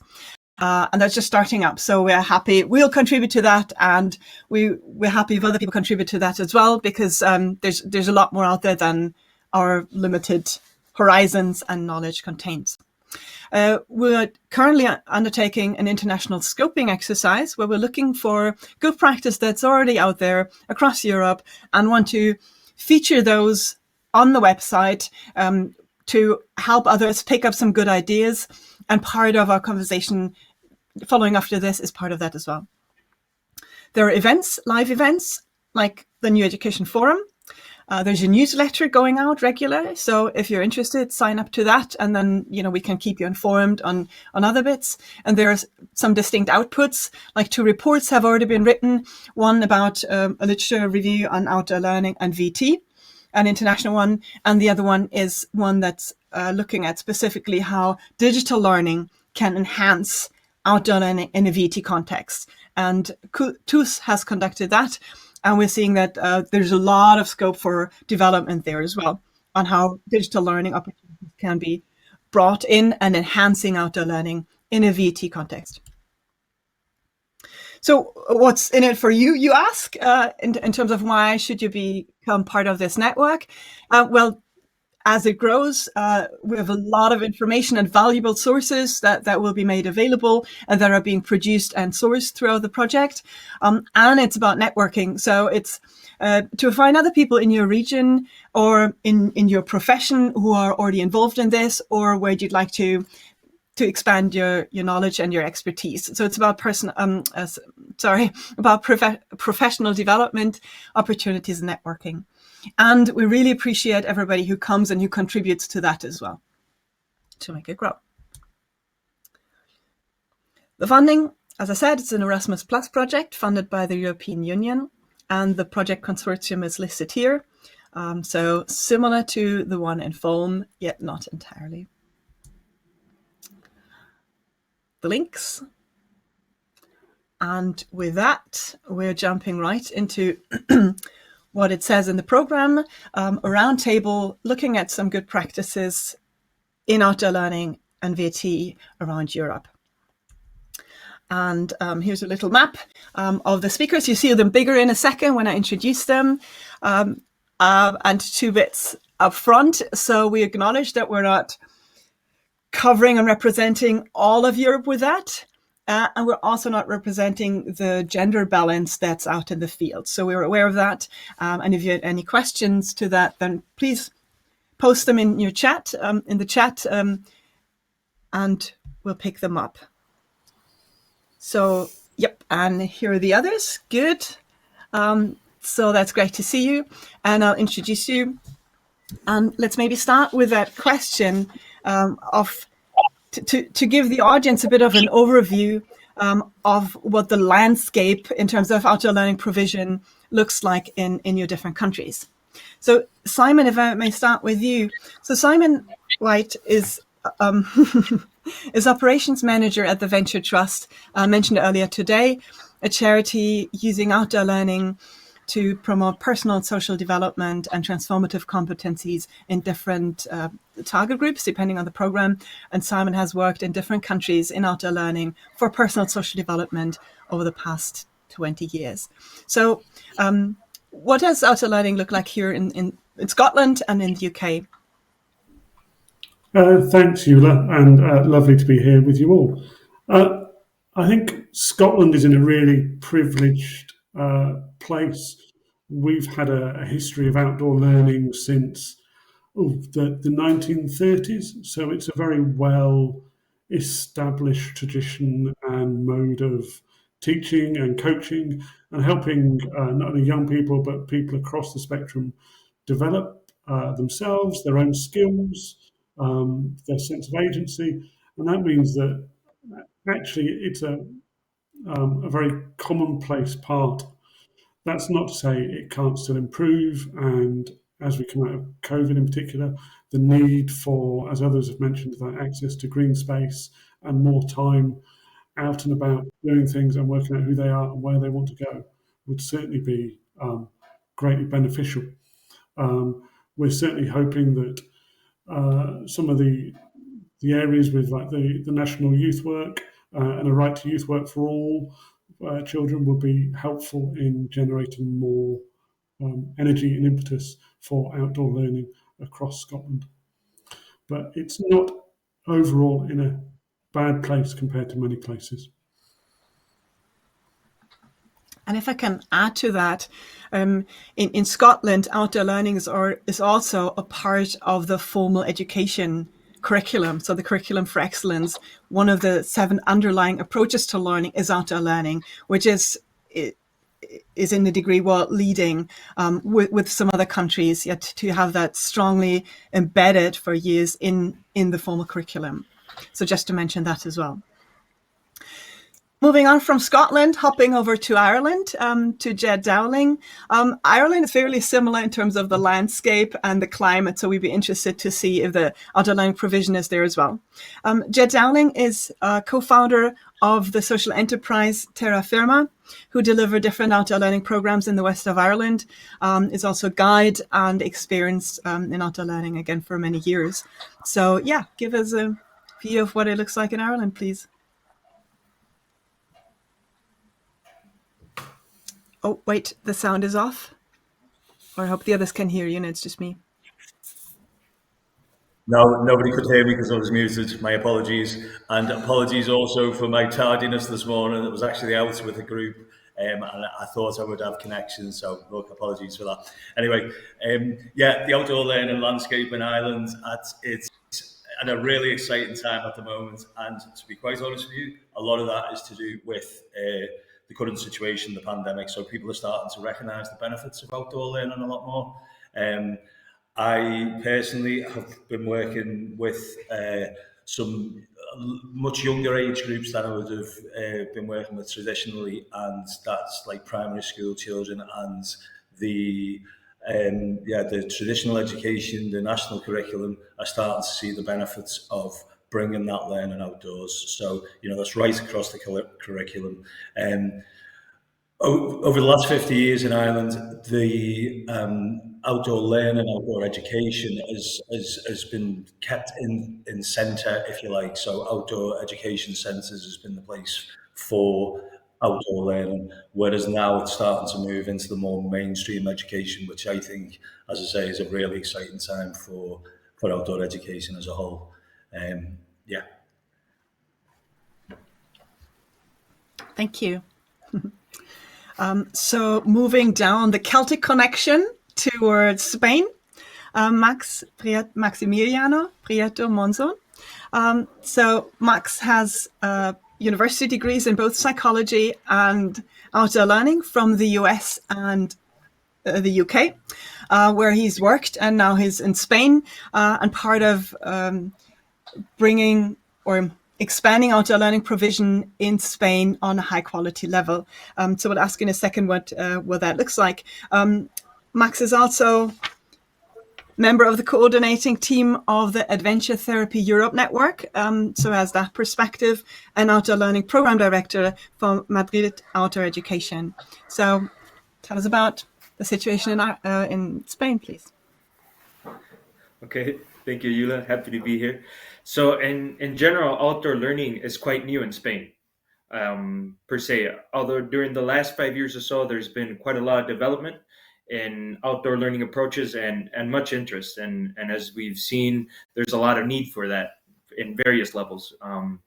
For the last 3 years, there's been a program, as an example, a couple examples now. There's been a program in Barcelona with adolescents, 14 to 16-year-olds, who are struggling in the classroom and in conventional studies, in which outdoor learning and adventure therapy is complementing their curriculum, including weekly sessions and an outdoor wilderness trip similar to FOAM.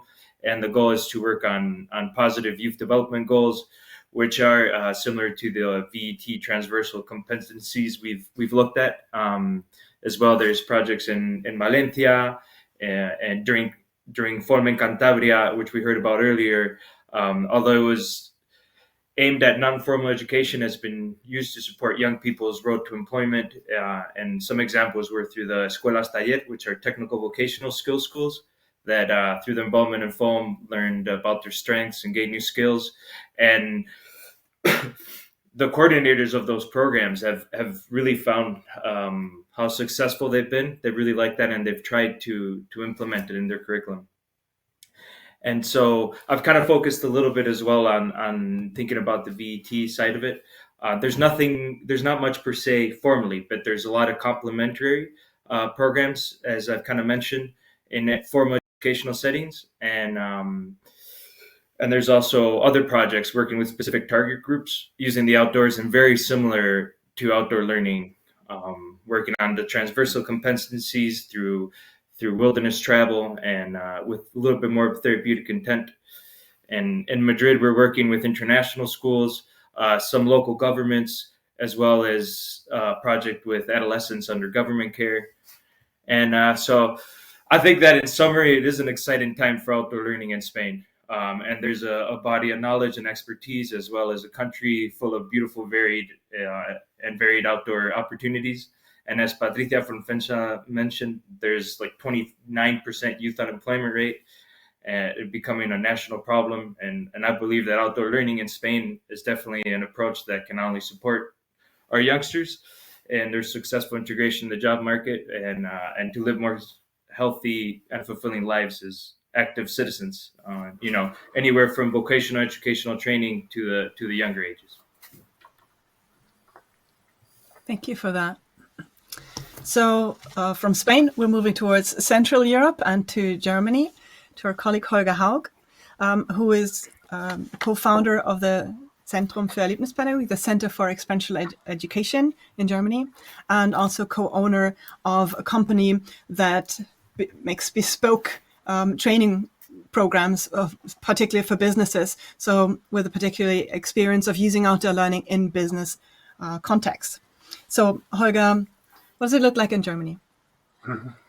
Hello, thank you. Happy to be here. In Germany, outdoor education takes part in a secondary school, and it increases taking part in vocational and education training. I think in three parts. One part is onboarding apprentices. So this part increases more in the last few years. Another part is team building and in leadership, in training leadership stuff. Especially with small and mid-sizes businesses invest in VET because there is a need of getting skilled labor, skilled in communication, in co-working, in social collaboration, and because they depend on each other in co-working. And also, so small businesses want to be an attractive employer because they often don't have the financial power or resources like large companies, and so they have to look for other ways to be attractive, especially in taking care of their employees and the training of their employees. I think in Germany there's different educational in outdoor learning. There's more focus on reviewing and debriefing and give inputs for self-reflection of the trainees.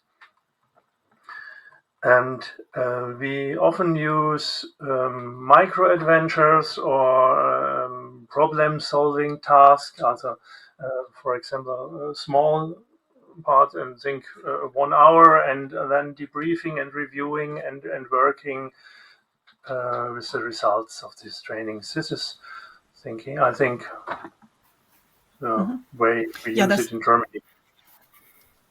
Yeah, that's definitely a difference I've seen also between in Germany, where there's a lot more reviewing, a lot more about the process-oriented work, where in comparison in the UK, where it's in general more about the sport. And I'll say more, it's a generalization, just to paint that landscape. So then moving east, you've rearranged on my screen here. So moving east towards Poland, to Kuba Dorasz, who's the lead trainer in CIE and Food Bank, actually was for the FOAM project, and who's owner of Universal Survival, using survival and bushcraft activities in outdoor learning and for personal social development. So maybe that's super interesting, and I want to hear more about that. Yeah, if you start with, again, that the view of how outdoor learning in general is used in Poland. Hello everyone, I'm really honored to be here with you today. Well, unfortunately in Poland outdoor education is not quite popular. Of course, we have a long history of Polish scouting, but it was more like a military drill than a conscious way of social development. Our country has also quite difficult history after Second World War, so we have something extra, like 50 years of communism, which was really tough to cope, to do some value activities like outdoor learning, outdoor education. Fortunately, in Polish, there is a quite popular tourist recreation, and bushcraft also becoming more and more popular in society. And there are several professionals who work independently with people using outdoor learning or kind of outdoor learning techniques. And now our organization, Center for Innovative Education, trying to focus them around our projects we implement. So last year we implement a phone project, of course, with more than 100 participants, but also two similar to phone projects. We implemented one of this project on the north part of Poland and second on the south part of Poland. And in each project we had 70 participants. And of course, as Jula said, I'm a big fan of skillful using basic bushcraft surface to work with people, but it's really important to note that it's not only about the bushcraft techniques.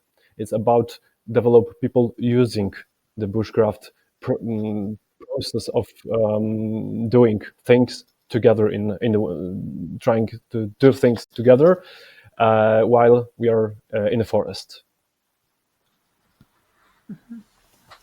Thank you very much. So before we start bouncing around ideas and getting into a real conversation, I'd like the audience to know that we also have an invisible face with us, who's Anna Lipinska, who will have a look into the chat. So please, you as the audience, post your comments and questions into that. And because we, as the speakers right now, we don't see the chat, so Anna will translate that over to us. And until we have questions from you, we'll go with ours.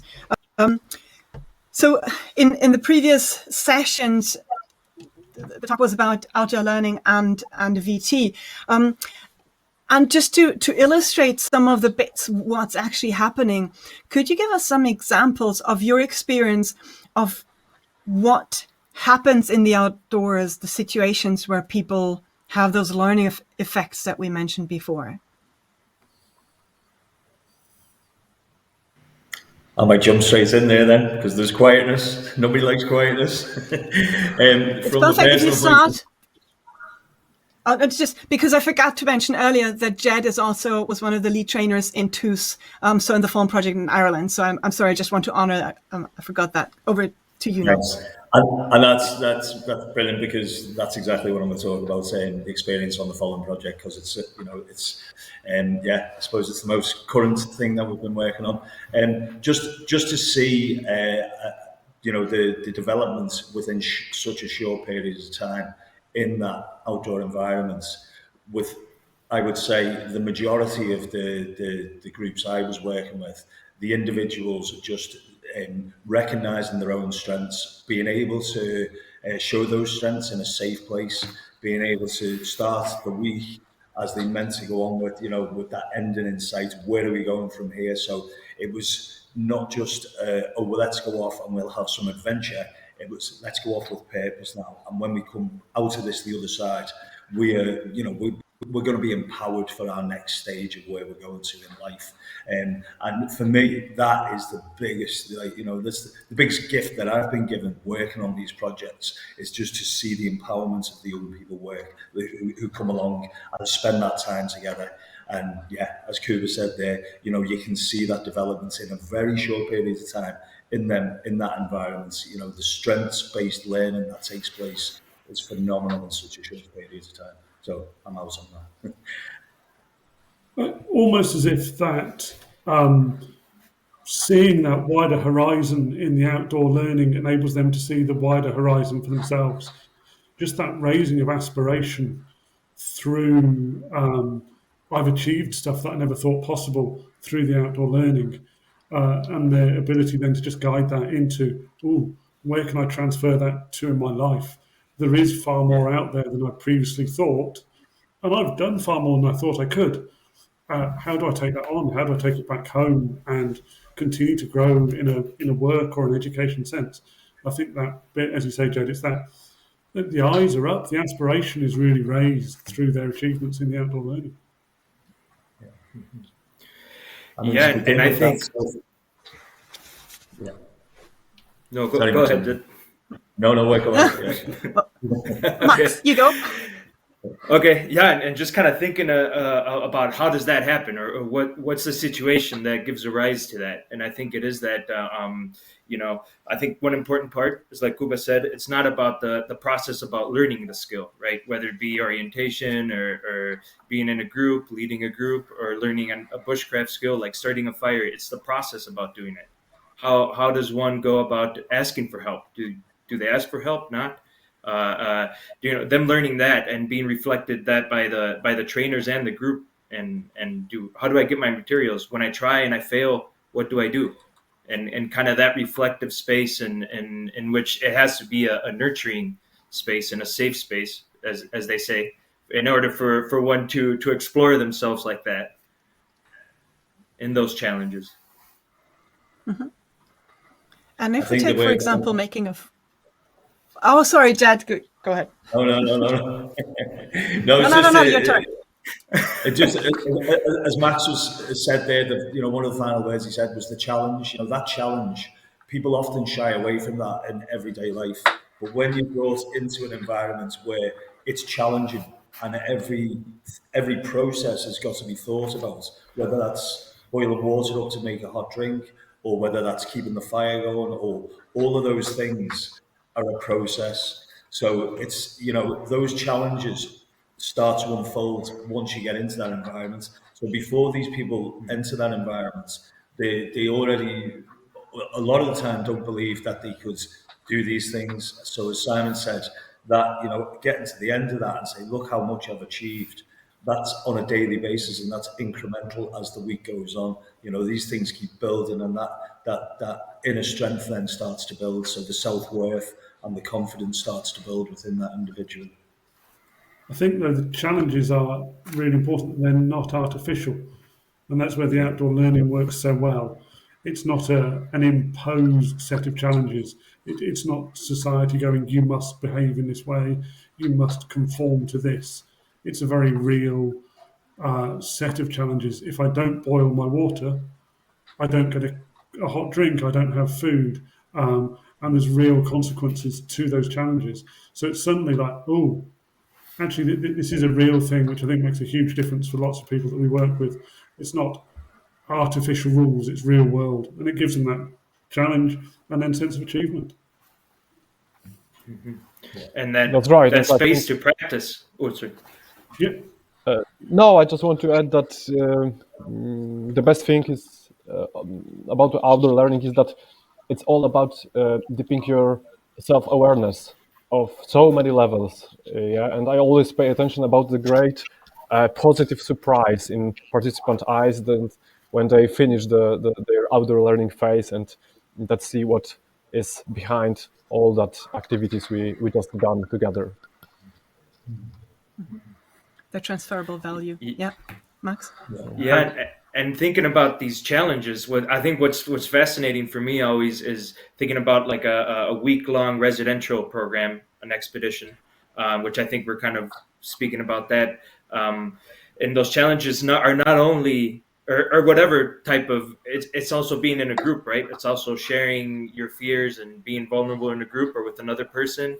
It can, for someone, that could be the biggest challenge. For another person, it could be the physical challenge. So I think it's just so interesting that there's a lot for people to interact with in a very authentic way, as you mentioned, Simon.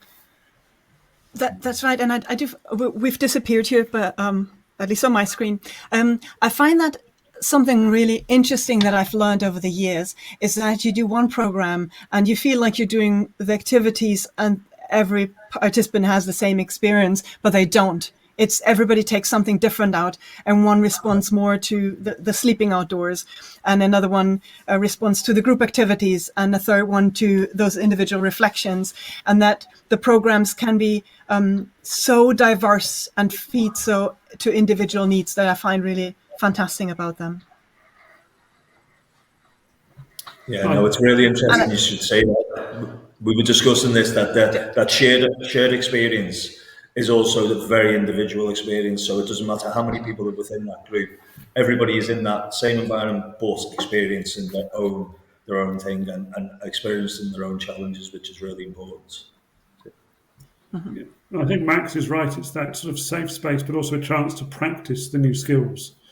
We perhaps often have a luxury of time in the programs that we run, sort of the continuity of relationship, the continuity of contact, and how many of us get things right first time round. But if we can provide that safe space for people to make their mistakes, and then go, oh, I can get better, and to have that cycle of in the outdoor learning environment, whether that's 5 or 6 attempts to light a fire in Poland, or chances to get the orienteering right in Ireland. That you can get lots of chances to practice these things. So, really useful way of learning. So maybe to pick that up, what do programs look like that you've been in before? Because we saw FOAM, and that has one structure, yet outdoor learning, even in a VT context, can have lots of different experiences there.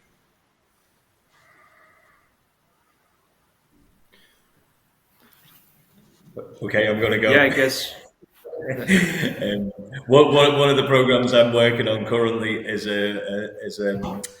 I think Max mentioned that it's a schools completion program, so it's for students who aren't really engaging too well in the final years of I suppose secondary education, and it's to try and encourage a different type of learning, or a different type of learning environment for these students to engage with.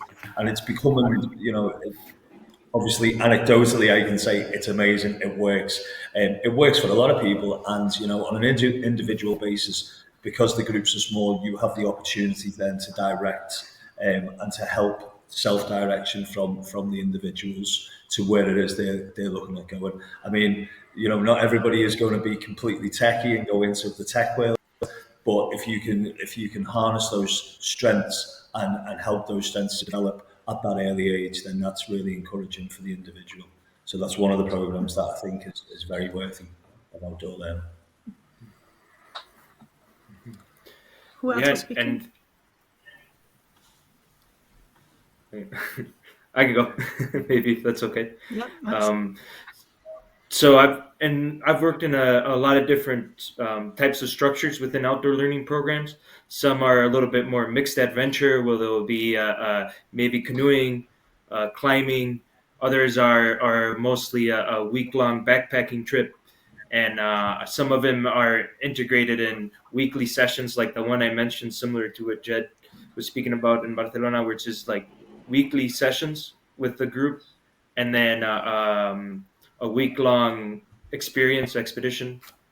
And some are with mixed groups that have never known each other before. Some are within the classrooms. And I think there's a plethora of opportunities, and each one has disadvantages and disadvantages depending upon the group and what the goals are of the outdoor learning project. Mm-hmm.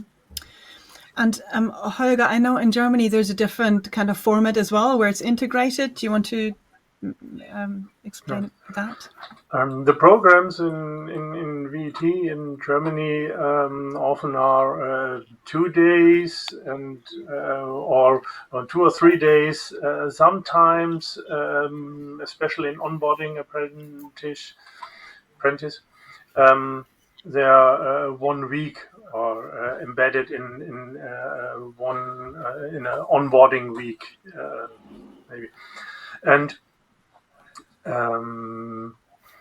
for this, it's very useful to go outside and change the usual context, and because it's more easier for the members to try out new behaviors, and it's like a booster, because I just can try it out. There's no risk for my work or my job. So if I try out a wrong behavior, it wouldn't have any hard consequences for me. And if it works in the outdoor context, you can say, okay, let's try it on the job. And this I have seen often. It's like a booster. Mm-hmm. Yeah, it has a very high transferable element, whether that's we're building a fire, and to do that, we don't need a fire back in the company where we want to work. But to build a fire, for example, we need to have a plan, prepare a material, have a little safety assessment, structure it, follow instructions, and so forth. And that we can learn and we can apply in a work context as well. So there's a lot of micro-learning, a lot of transferable learning, and yeah, that's really valuable. So I think the question was halfway posed earlier. Are there specific demographic groups for whom outdoor learning is particularly beneficial? Maybe I will start this time. I think this method is so universal, and the horizon that we can work with is so wide that, in my opinion, there's no specific group. Last year we have some interesting example about working with seniors, so the people about 60 years old, and it was a great experience for us. We just have to make the whole program in general more proper to this type of group of people. And it's also work with teenagers, really not the same program, but quite close program, working with also teenagers and older people. Just we have to be aware of the different needs of that different groups, of course, of participants. Yes, I think you have to tune the programs for the different target groups, but there are chances for all groups. That's right. There was a large piece of research done by Sport England that those who engaged in outdoor learning or outdoor activities, outdoor sports, were far more likely to stay engaged in sport of some sort, normally an outdoor sport, for the rest of their life, leading to all these sort of benefits of well-being and sort of health that comes with.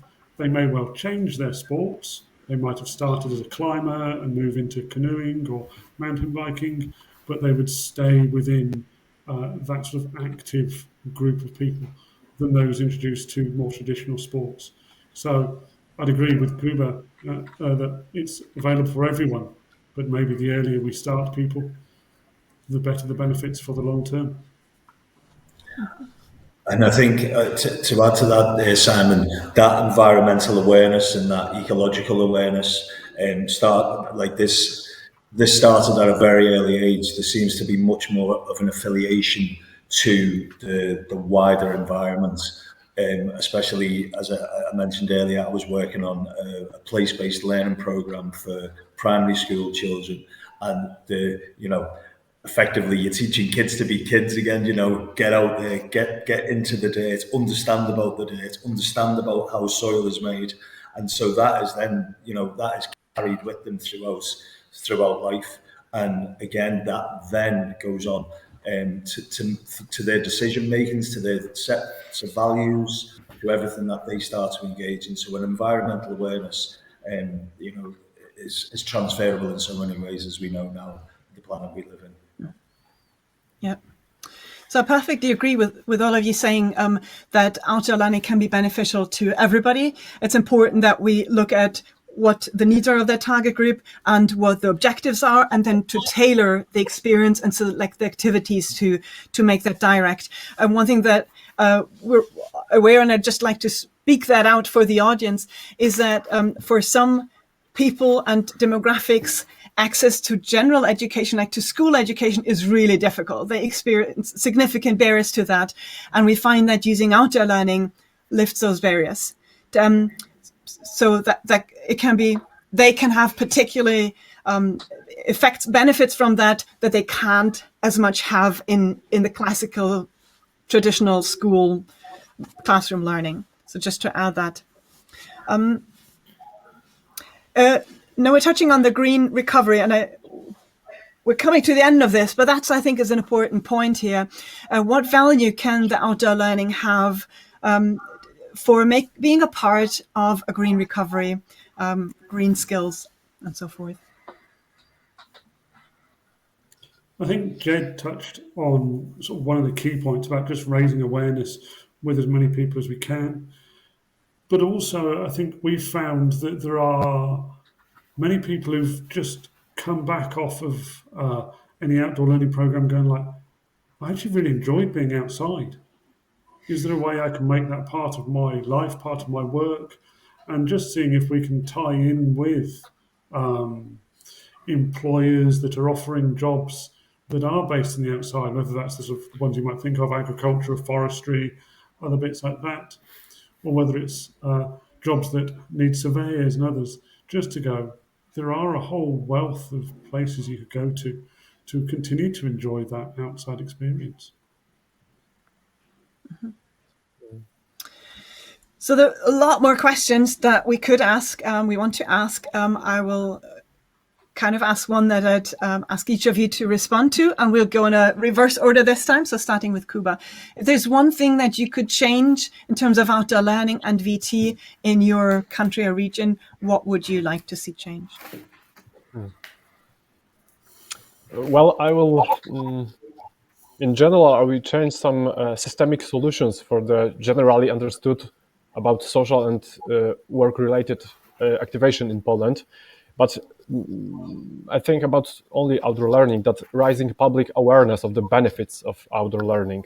We have to promote outdoor learning and, for example, drawing employees' attention to the graduates of outdoor learning programs, that there are people who have done difficult work for their own development and better preparation for entering to the labor market. Okay, thank you. Holger? I think it's important to take care for a well-trained or high-quality trained staff to do those programs. I think it's often the people have to invest a lot of money for their own education and not earn much money doing those programs. So there's a problem, and a lot of people they I doing outdoor education. I have a ropes course, and here are your belt, and have fun. And after 1 hour, you came back, and that's my outdoor learning program, and that's not very high quality. There are so much more chances you can use. So take care for so a to good use it or well-trained staff. Yeah, so to use it good and to train people well, and the costing for the staff. That good. Thank you. Good point. So Max, what would you like to see changed in terms of outdoor learning and VT in Spain? Okay, resonating with more of the public awareness on it and its benefits, and as well as more formal training and this type of work. I think as well with something that if it would change, it would facilitate a lot would be the land use laws and access to it and how to interact with that. I think that would help a lot more on that level. But we're not as fortunate as Scotland in that sense. Yeah, in terms of land access. Okay, yes, good point. Well then, Simon, back to Scotland. What would you like to see change? As I started, I think we're in a fortunate place with it, as you rightly pointed out, being part of the curriculum for excellence, having that land use. But I would echo some of those bits about recognising it more widely in society as the benefits, those transferable competencies, but also the value and skill of the workforce, but also look at a governmental level to have it, try to embed it in later years learning so that there's more access, not just at a school age, but at that youth work or young person's age.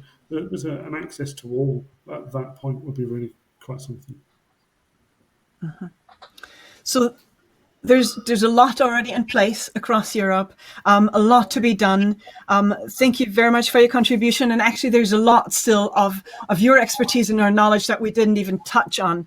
So for the audience, watch this space, as in we'll pick this up and we'll expand a lot more on this in that network and in that resources. So if you want to get involved in that, if you have good ideas as well, do get and participate in the network and contribute to the resources, and we'll update this in those newsletters. So thank you, the 5 of you, to come here and to have this conversation with me. Thank you for the audience. In case you pose questions, we'll pick those up and use those again for the going on with the network. With that, thank you, and I'm handing over to Joanna at this point. Thank you very much. Dr. Joel Hildebrandt was with us, and thank you very much for running this very interesting panel. Thank you so much, panelists, for their contribution from different European countries. It was great to listen to you, to learn from your hands-on approach on the challenges that you see, just like they were mentioned also at the end, but also the opportunities the outdoor learning experience gives. And this is very much embedded in the Erasmus Plus project we are concentrating on right now. So we will right now move to the last panel discussion we will have. It is challenges of the future, how to increase implementation of outdoor learning in formal education. Now, before we start this panel, I would like to just to remind the audience that we are waiting for your questions, and we are also asking for your contribution and to fill in the surveys in which you can also add your recommendations in terms of bringing outdoor learning and vocational learning and training closer together. We have heard very interesting points from the last panels, and they are a bit attached to what we have heard in the first part of our conference. Now we would like to concentrate on the European and then national, regional, and local level discussion with decision makers, with people who on one hand know very well the policies, but also know from their experience what is happening in the European regions. So I would like to invite to this panel, and this is one change, Madam Ulrike Stars, who is substituting Mr. Michal Tusz. We are in the times of the COVID, so we are very happy, Ulrike, that you can be with us. Ulrike is a policy officer for the European Commission's General Directorate for Education, Youth, Sports and Culture. So we'll ask for your opinion on the European level, but also some examples will be very much welcome. We then will proceed with the statement of Mr. Artur Kłączyński, who is a Vice Rector of the University of Gdańsk. And afterwards, we hope for a good connection with a member of the European Parliament, Brando Benifei, who has been with the New Education Forum since 2017. So he can also refer to, on one hand, the work which is done at the European Parliament level. On the other hand, very good examples on what he sees in Italy. And afterwards, we'll give the floor to Madame Paz Diaz Nieto, who is a General Director for European Funds of the Cantabria government, which the government is also a member of consortium of Erasmus Plus, NEF Plus project, and was also, and still is, for the last month's partner in the FOAM project we have discussed at the beginning of NEF. So a lot of experience there. I hope the audience will respond also with its questions. So I kindly invite you. And please, right now, Ulrike, the floor is yours. Go ahead and tell us about the European perspective. Thank you. Yes, thank you very much. Can you hear me? Yeah? I hope you can hear my microphone. I had to switch to my private device very quickly because there was internet connections as we still experience nearly 2 years into the pandemic. So thank you very much for giving the floor also to the European Commission. Yeah, you see Michael Teutsch is the head of unit of the schools education unit. So I'm a policy officer in that same unit, following in particular the blended learning council recommendation. And I was actually with you since this morning, and there are lots and lots of connections, even though blended learning were not immediately mentioned. But I want to highlight basically two European tools, and I hope you can upload the presentation in parallel to me speaking. So I wanted to highlight two European tools that are really relevant and that can support the integration of outdoor learning also in the formal school education system. So one is the Council recommendation on key competences from 2018 that I wanted to present very briefly. And the other one is the Council recommendation on blended learning that is very fresh from November last year. So we are fully in the implementation mode, and your conference is very timely. So on the key competences, I wanted to highlight, and that has been actually already stressed by many speakers this morning. If you go to the, I can go actually to the next slide. So here you have it. Just to remind you that, this is from 2018. It shows the 8 key competences, and I just wanted to highlight that some of them are, of course, the basic key competences: literacy, mathematics, languages, digital skills as well. But it's what is very important are also the transversal competences, such as personal dimension, the social area, also for example, empathy, collaboration, really competences that are very important also for the employers, as we have heard this morning, for employability. So in the update of the recommendation in 2018, there was a particular focus on implementation and how can actually this development of the key competences be stressed better also in formal education. Which is by integrating a lot of different teaching and learning approaches and environments, support to educational staff, and of course also work on possibilities to assess these key competences. This brings me already to the big challenge of the last 2 years, which were the school closures. And actually, they had an enormous impact that I think we are not yet fully overseeing it even today on the organization of schools. So the school closures, we all know about it. It also showed the value, of course, of face-to-face teaching.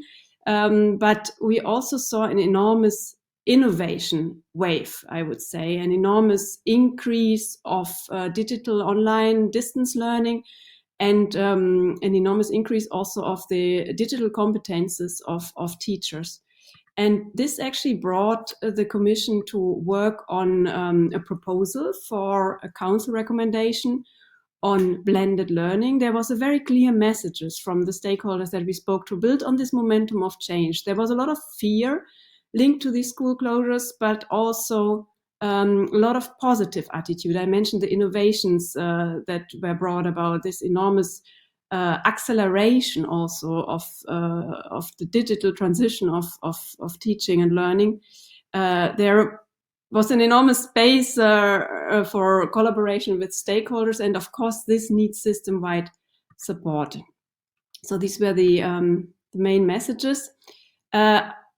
Luckily, in a way, everything that seemed to be such a drastic cut is not totally new. So distance learning is, as such, is not totally new. It's something that was already has actually a long history. So there were examples in history of shorthand, distance learning courses by correspondence on shorthand. You have here, very topical for the topic of today, the very old picture of outdoor learning. Of course, learning in companies has a long history. And here's also an example of the School of the Air in Australia. So these were examples that we could actually build on. And when the Commission made a proposal on a Council recommendation on blended learning in August, and the Council adopted this proposal in November last year, the EU actually took a very broad approach. So on the one hand, blended, you think immediately about blending different learning tools online and offline. But it is also, and it has a high value to blend school side and other distance learning environments, including, of course, the outdoor nature, but including also museums, libraries, etc. So that is the approach taken by the EU on blended learning. The advantages are very clear. So it's about inclusiveness, more flexibility to the learning environment, can help to include more groups, or to make also learning in for remote and rural areas, let's say, more enriching. You have advantages for broader competence development. And again, here you see pre-primary education in the outdoors, secondary education in museums. So this is all favorable for development of broader competences. It also helps to collaborate with the local communities, and this is actually needed. And in turn, this makes the education more relevant and engaging to young people. And we are currently working on another initiative's pathway to school success to be proposed later this year, which really looks also into how to increase the key competences and how to, let's say, prevent dropouts from formal education. So these were the main goals of the Council recommendation on blended learning, common terminology, to make learning more effective, inclusive, and engaging, and really not to advocate for replacement of the teacher. On contrary, the teacher has a very central role. Of course, it was a direct reaction to the pandemic, but we also really see this as a huge chance for longer-term strategic approaches. And we are happy to learn from effective practices. So I really listened a lot also to the previous panel. We have issued in the Council recommendation on blended learning separate sub-recommendations to these groups: learners, teachers, and schools. Each of these levels needs particular consideration. And let me end with saying what the European Commission is doing to support the widening, let's say, of the teaching process by blending different learning sites and blending different learning tools. We are in full swing now to do the mutual learning exchanges. We have different working groups under the European Education Area Framework. We have published already guidance materials, so there's a handbook existing on blended learning, and we put a lot of focus on professional development opportunities for teachers and education staff. If you don't know it yet, I really invite you to go to the School Education Gateway. If you type in blended learning, you find a tutorial, a teaching material, news, and actually there's a massive open online course upcoming in May this year, which will take around 4 to 5 weeks, precisely on the topic of learning outside the classroom. So I'm hope to see some of you in this massive open online course, and also share your experiences there. So sign up for news on the courses, and you will get immediately the notification once the course registration is open. So with this very concrete example, I will end my presentation, and back to you. Thank you. Thank you so much, Ulrike. Yes, it is a very concrete example. I would like to now ask Mr. Arnold Konczynski from the University of Gdańsk, quite maybe controversial question, if you don't mind.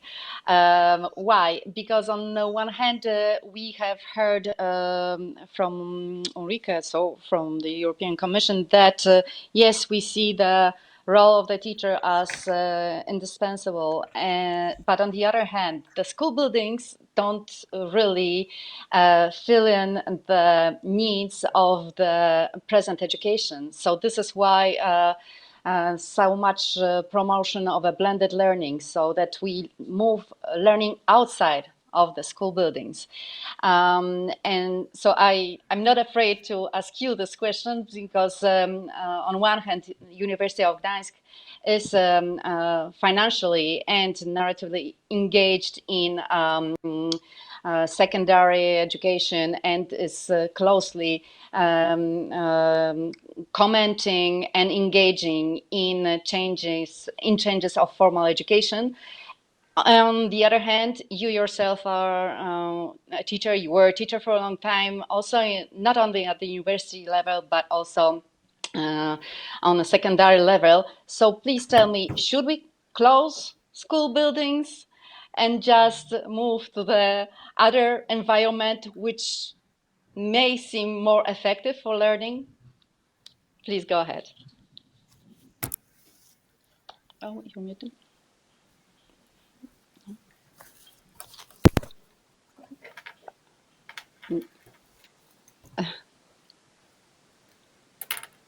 No? No. Hello? Yes. No, we can't.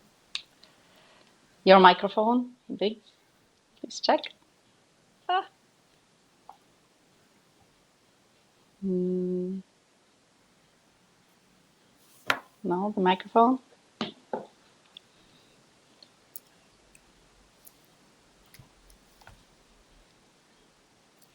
Please checking the panel. No.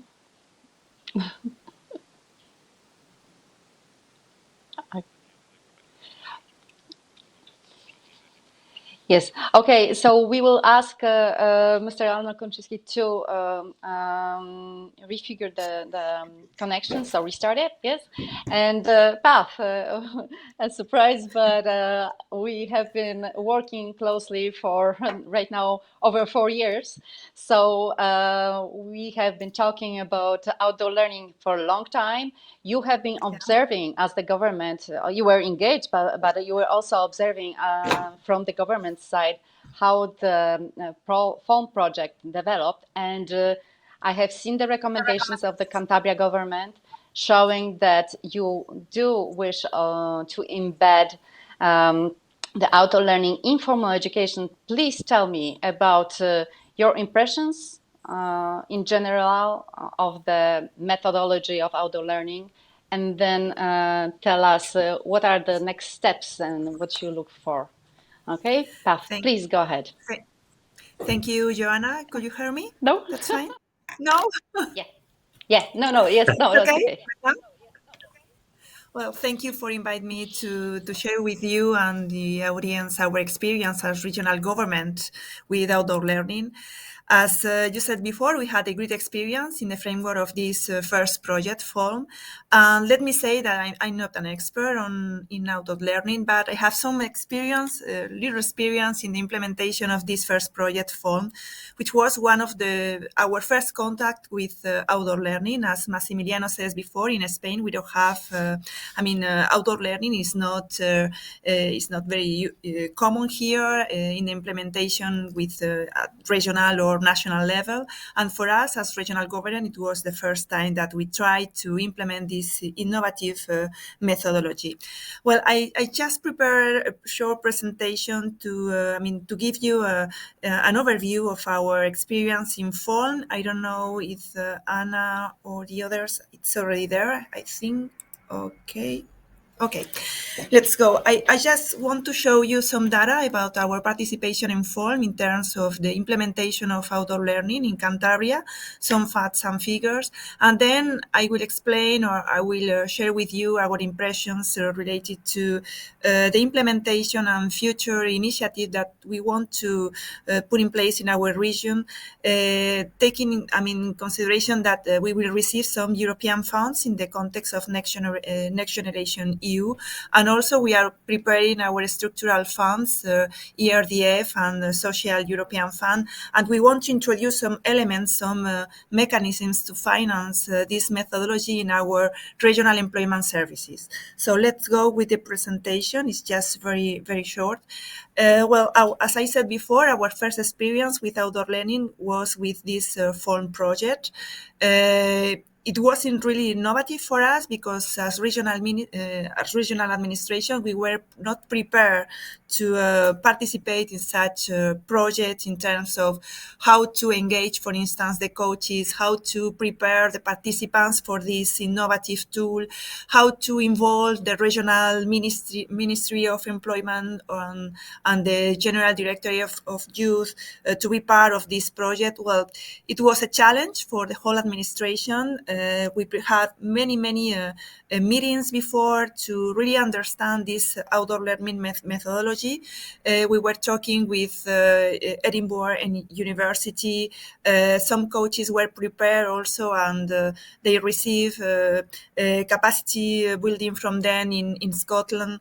And we also hired different experts and coaches to be prepared and to translate this information to the future participants. And finally, we reach our goals. We are almost finishing this important project, and following the results, we can say that we are really glad to participate in this initiative, and we are thinking to define new strategy to be implemented in the future, in the next months. Let me show you just the profile of these participants. At the very beginning in FOLM project, the target group of participants were most focused on what is called needs. People without references. They are not right now. They were not studying or working at this moment, and we convinced them to participate in this initiative. They were coming from disruptive families. Many of them were immigrants living here in our region, and they found that FOLM could bring them possibilities to join the labor market or to redefine their lives again. And you can see, it was a balance between gender participation between women and men, and you can see here also in these other graphics, the age of the different participants. At the very beginning in FOLM, the age was from 18 to 30 years old. And it was just a pilot initiative, and we were just analyzing this in the outdoor learning and the results in order to plan and to define new measures for the future. Right now, I will show you the main barriers that we found in the implementation of this outdoor learning. Don't forget that we are a public administration. As Maximiliano says before, here in Spain, in Cantabria, we follow a classical traditional methodology. It's quite difficult to introduce new elements, new tools in the curricula. For instance, in our regional employment services, they follow their specific paths, and in some way it's quite difficult to introduce new elements, innovative tools such as this outdoor learning methodology. So let me show you some of the obstacles and barriers that we found in this first experience with FOLM. And there are very interesting if we want to explore new possibilities for the future in the implementation of this outdoor learning in the next structural funds or in the current next generation activities. For instance, the first one is the traditional structure. As I said before, here in the regional administration, we already have previous existing programs such as this Escuelas Taller. They already follow their own pathway. I mean, they were reluctant to introduce new elements, new changes in their methodologies, but finally we agree with them to introduce specific elements in these Escuelas Taller. As Maximiliano said before, these Escuelas Tallers here in Cantabria were created as technical schools to offer new skills and new qualifications for people looking for jobs or trying to redefine their specific careers. We also have administrative barriers at internal level. We need to introduce new procedures in order to approve the implementation of this outdoor learning. As you can imagine, here in the public administration, specifically in the vet schools, I mean, if you want to change something, you need to be really clear. You need to prepare specific procedures. You need to validate it with the National Ministry of Education. So it's a large procedure and it's not quite easy. To the contrary, I mean, another important barrier was the participants' profile. As you said, as I said before, some difficulties were found to the recruitment of these participants, because many of them have the idea of maybe they don't have the idea on what is outdoor learning. They don't know this methodology, and at the very beginning they can be reluctant to this to participate in this type of capacities or this type of vet structure. So it is quite important to consider this element. The other one is the participants' engagement, because if we don't create, sometimes, we will find difficulties for keeping their attention in the participation in formal education. So we need to be able to introduce elements in outdoor learning to keep the participant attention during the whole procedure, the whole training. Okay. Let's go with the best lessons learned during this outdoor learning pilot initiative with FOLM. The first one is to clearly inform participants about the main elements of this outdoor learning methodology. That's why we suggest to create a first day with outdoor learning, a first contact with them, to introduce them with this methodology, a day just to talk, to have a chat with the coaches and the experts in this topic. The second thing that we suggest is to adapt our regional legal framework to outdoor learning and the needs of this and requirements of this methodology, because as I said before, many public administration, they are not adapted to these specific needs. The third one is to identify inadequate channels for the recruitment of young people or even job seekers to participate in this outdoor learning. To increase outdoor learning success in Cantabria and in many other regions, we suggest that we need to involve a wide variety of institutions, not only regional employment services, not only, for instance, our regional Ministry of Education, formal education, but also civil associations, family associations, students associations, local authorities that could be in contact with young participants or possible participants in this outdoor learning methodology. More suggestions, more recommendations related to the implementation of this outdoor learning: to promote public-private collaboration. As the person from Business Europe said before, it is important to increase the collaboration with the private sector.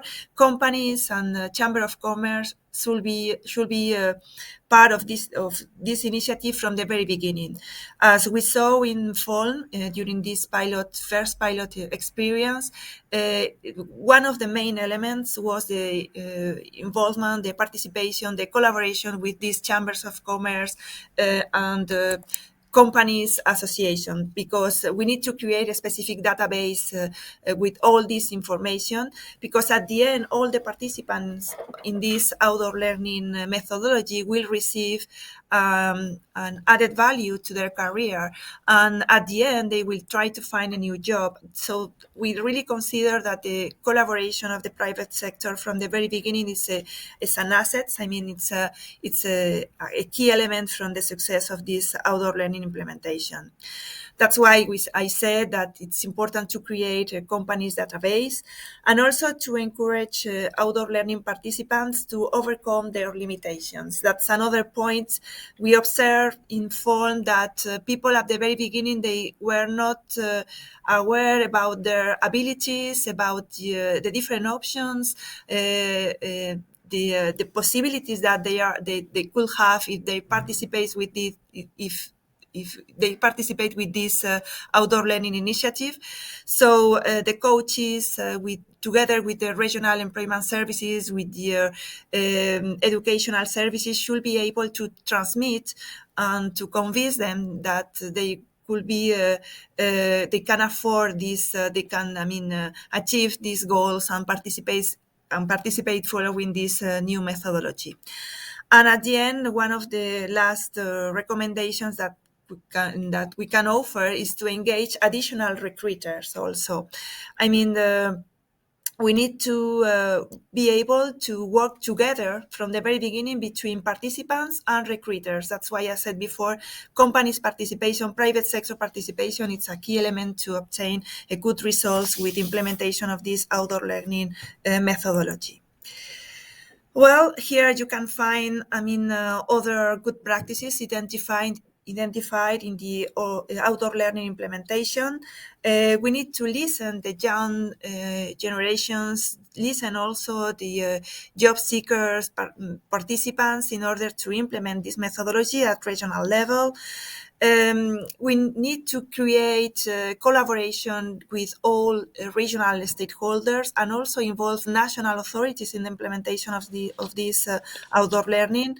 And well, we need to create communication tools to facilitate this collaboration. And that's it. I mean, I will not extend my intervention because I don't have more time. But if you want to discuss about these elements, we can do it during the debate. Thank you. Yes, thank you so much. Thank you, Path. And I would like to come back to Mr. Arnold Konczewski. I hope you hear me well. I hope it is possible. Yes. Hello, can you hear me? Yes, perfect. So maybe a bit delayed, but the controversy didn't disappear. So again, I'm asking you, we know that the teacher's role is indispensable, but those school buildings need to stay in our learning environment. Please, Arnold, tell us from your experience from the University of Gdańsk, but also from your experience as a teacher. Yeah, thank you so much. Greetings from Gdańsk, from the region in Poland, just settled on the Baltic Sea shore, which is very important for us because it is another chance why the outdoor learning can be promoted even in our region. As a country, as a region, we are not very well experienced in outdoor teaching. As it was said during the previous session, this is just the beginning, and we can see that it is a great opportunity for the education and for coping with many problems we can see even today during the pandemic and maybe in post-pandemic period for all of us.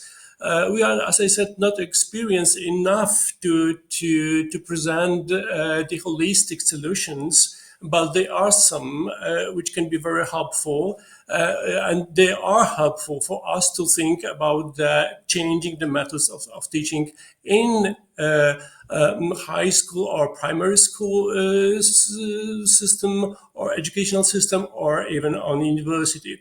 Of course, we have some majors like archaeology, history of art, biology, microbiology, chemistry, tourism, and some other where the kind of outdoor learning is promoted and is a part of the programs. But of course, this is just closely connected with the program, with showing, with experiencing, with internship, for example.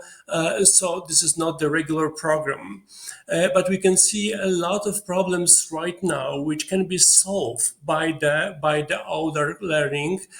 This is the time to organize the debate, what to do next, what to do with our programs, with the methods which are used by the teachers up to now. The first steps are already made. For example, tutoring as a systematical method of teaching. We have a really good results of implementing tutorials in education on every stage in Poland, in the university as well.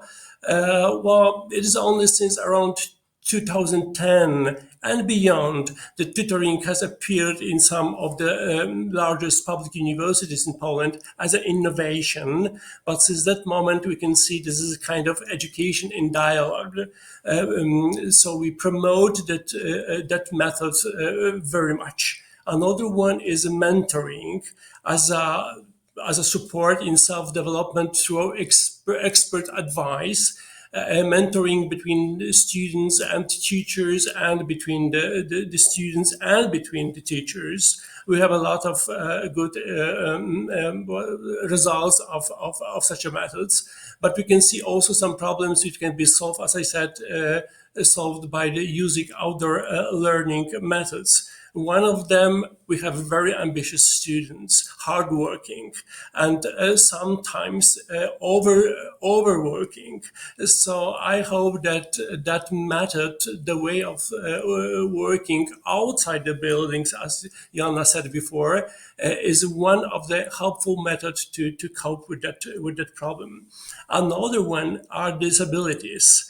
So helps to remove barriers for the people with disabilities, not that architectural, because it is quite easy to eliminate them, but to integrate people, to work together, to live together outside the building. It can be very important to change the mental barriers, not technological.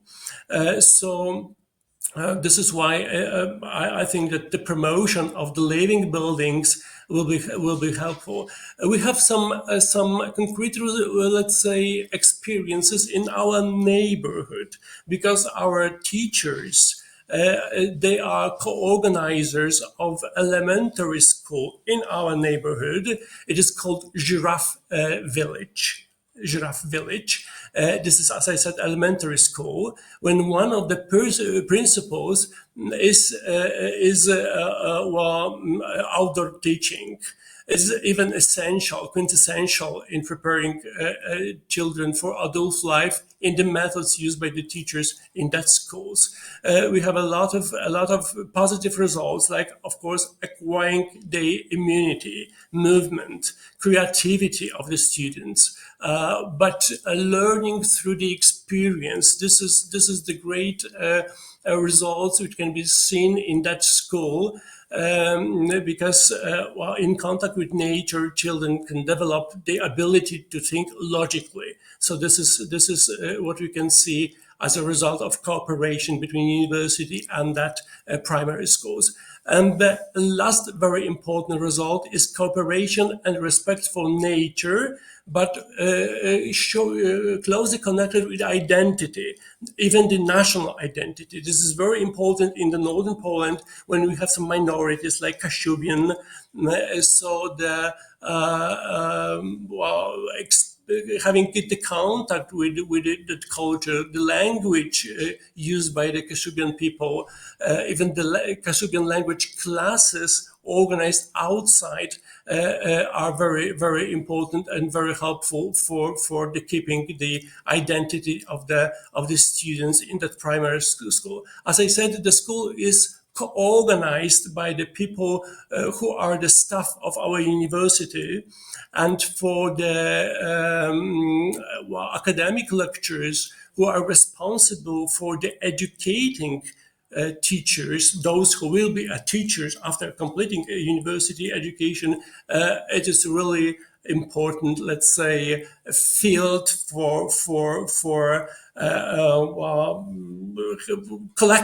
gathering together experiences and promoting them among the students, among the teachers. Yeah. Yes, perfect. This is great that you actually very well connect to what Ulrike Stars has told us at the very end of her speech regarding local communities engagement, therefore making learning process more relevant and more engaging. I would love to ask Brando Benifei, who's joined us. Actually, it's the 5th year of our cooperation with Brando. We have started, I think, in Torino, in Italy, where we could clearly relate to these practices with very nice school representation and also employers, including Unicredito, but Brando, great to see you. Thank you for joining us. Yes, and please carry on telling us what more you envisage as a member of the European Parliament's Code Committee, and then how much do you see this embedded in the Italian perspective? Please go ahead. Yes, thank you very much. I'm sorry that this time I will be able to really just give a brief input. We are in the middle of the reconstitution of the committees, and I have a commitment for that now, and so I will be very, very brief. It's very important that the work that you are doing, that you have been doing in these years. I've been happily supporting the work of the New Education Forum, and I will continue to do it together with other colleagues. We are in a very delicate moment now for the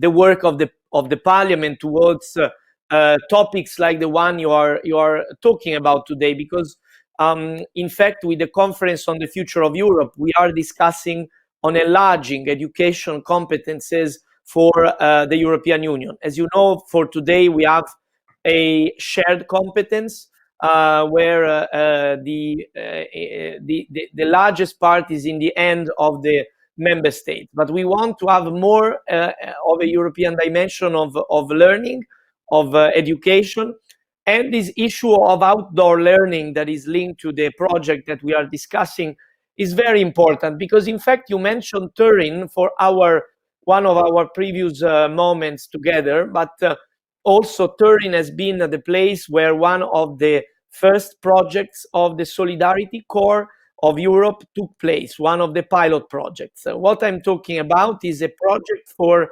volunteering, also internships linked to solidarity projects. It's a project, it's a program of the European Union. I've been one of the rapporteurs for it in the past mandate.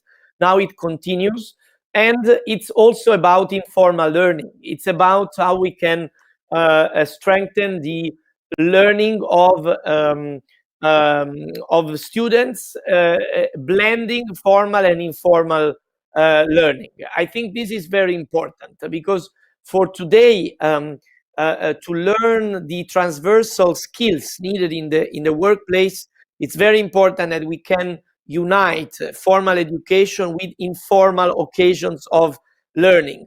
I can tell from my own experience, even the experience of the Erasmus exchange, which I did, it's a traditional academic Erasmus exchange, it had instead not only the formal part, but in fact it was a way to learn autonomy, to learn problem solving, to learn teamwork.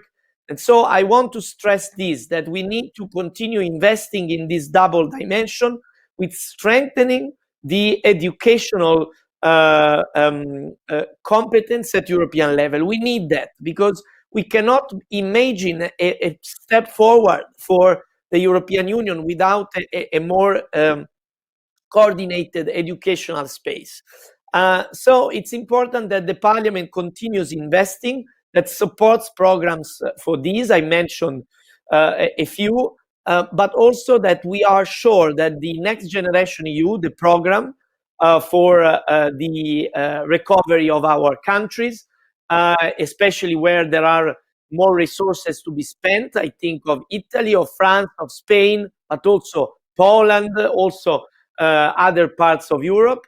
We are in the necessity to be sure that these resources are also directed for learning projects, for investing in, and I conclude on this, on topics where unfortunately, when we think of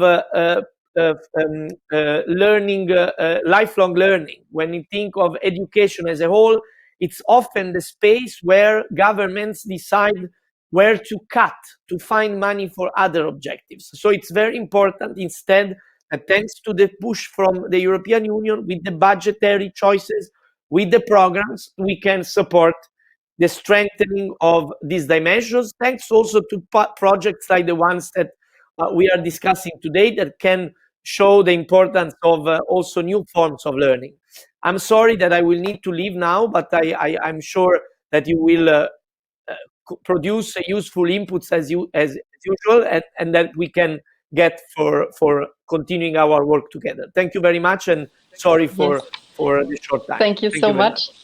Thank you so much, Brenda. Yes, we still have 4 or 5 minutes, so I would quickly like to come back to Ulrike and then Arnold, because we have some questions on the chat. Don't worry, we already have 16 recommendations, and we hope for more for those who will fill in our surveys at the end of NEF. So, Ulrike, will European Commission promote outdoor learning solutions in the formal education through funds devoted to universities and schools, so that schools can apply? Yes, I would also, from my side, ask you to maybe tell us just a few sentences more on the local communities' engagement in the formal education, how we would proceed with this. Please, Ulrike, tell us in a few sentences. Yes, so if I come back to the Council recommendation on blended learning, it really strengthens, I would say, first of all, the role of the teacher to use the professional judgment of the professional pedagogical judgment in using the right mix of tools and learning environments for each age, and adapted also to the learning tasks and the intended outcomes. So this is something we would really like to strengthen at all levels by, I already said, professional development, and also I think I saw another question on the obstacles to integrate outdoor learning into the curricula. I think it's really about strengthening awareness of the richness and the advantages, like you do with this conference today, of outdoor learning at all levels. So at the levels of the teacher, but also at the levels of the school leaders, for example, to engage them, to give them the capacity to think about this integration into the formal curricula. And networks are part of this. I think schools need to think of themselves as part of the wider community, local community that they work with, and to reach out, to have also the possibility. We have included in the recommendations, for example, the possibility to have additional staff. This requires, of course, also some support, some guidance, some national centers of expertise, so that schools can actually reach out to the wider community. And how they do this depends very much on the local circumstances, on the education systems. But coming back to the question on the funds, this is of course a possibility, and we encourage member states to think of using the funding, EU funding, that is actually available for investments into infrastructure, but also for reforms of pedagogy. Just to mention the Recovery and Resilience Facility that has really unprecedented funds available for investment in educational infrastructure, but also innovations, educational reforms. And you have of course the other EU funds like Erasmus Plus, the European Social Fund Plus. So all these possibilities are there. It's up to the member states to use them wisely, I would say. We are here to help and support and to guide, and this is what we are doing now also in the exchange among the different ministries. Next week we will already have a working group looking into where the member states stay and what is their state of play, and how they where they can see where the European level can be most useful as well. Thank you. Okay, thank you. Thank you so much. Continuing on this, Arnold, our center and your University of Gdańsk has signed a cooperation agreement in order to open one of the outdoor learning centers, hopefully also on the European level, to train trainers, to train teachers, and as Ulrike rightly pointed out, also school leaders. So they would be open to try more innovative ideas. So this also, I hope, enhances what Brando Benefei told us is actually very crucial. Is to invest in more open, more innovative ways of learning. But just a small maybe touch on, okay, we are going forward, but the obstacle that you see, what do you think is the biggest challenge that we face in order to have such innovative ideas of outdoor learning embedded in the formal education? Well, the important is to promote the knowledge of the outdoor education, because as we said during that panel and the one before, it is quite new and not very big number of people are informed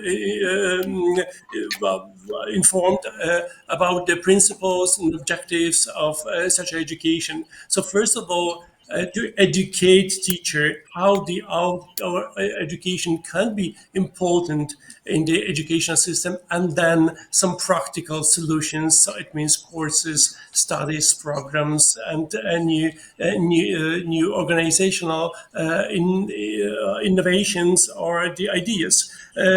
That's from my point of view is crucial. We have to know that national curriculum, which is important for the compulsory education for the primary schools and for the high schools, is let's say not so friendly, saying controversial for the new innovative methods of teaching. Universities on the different situation is we have autonomy. We can do what is from our point of view fruitful for the students for their future. But according to the compulsory education in primary schools and high schools, it is much more complicated, but it doesn't mean it is not possible. That's our task. Okay.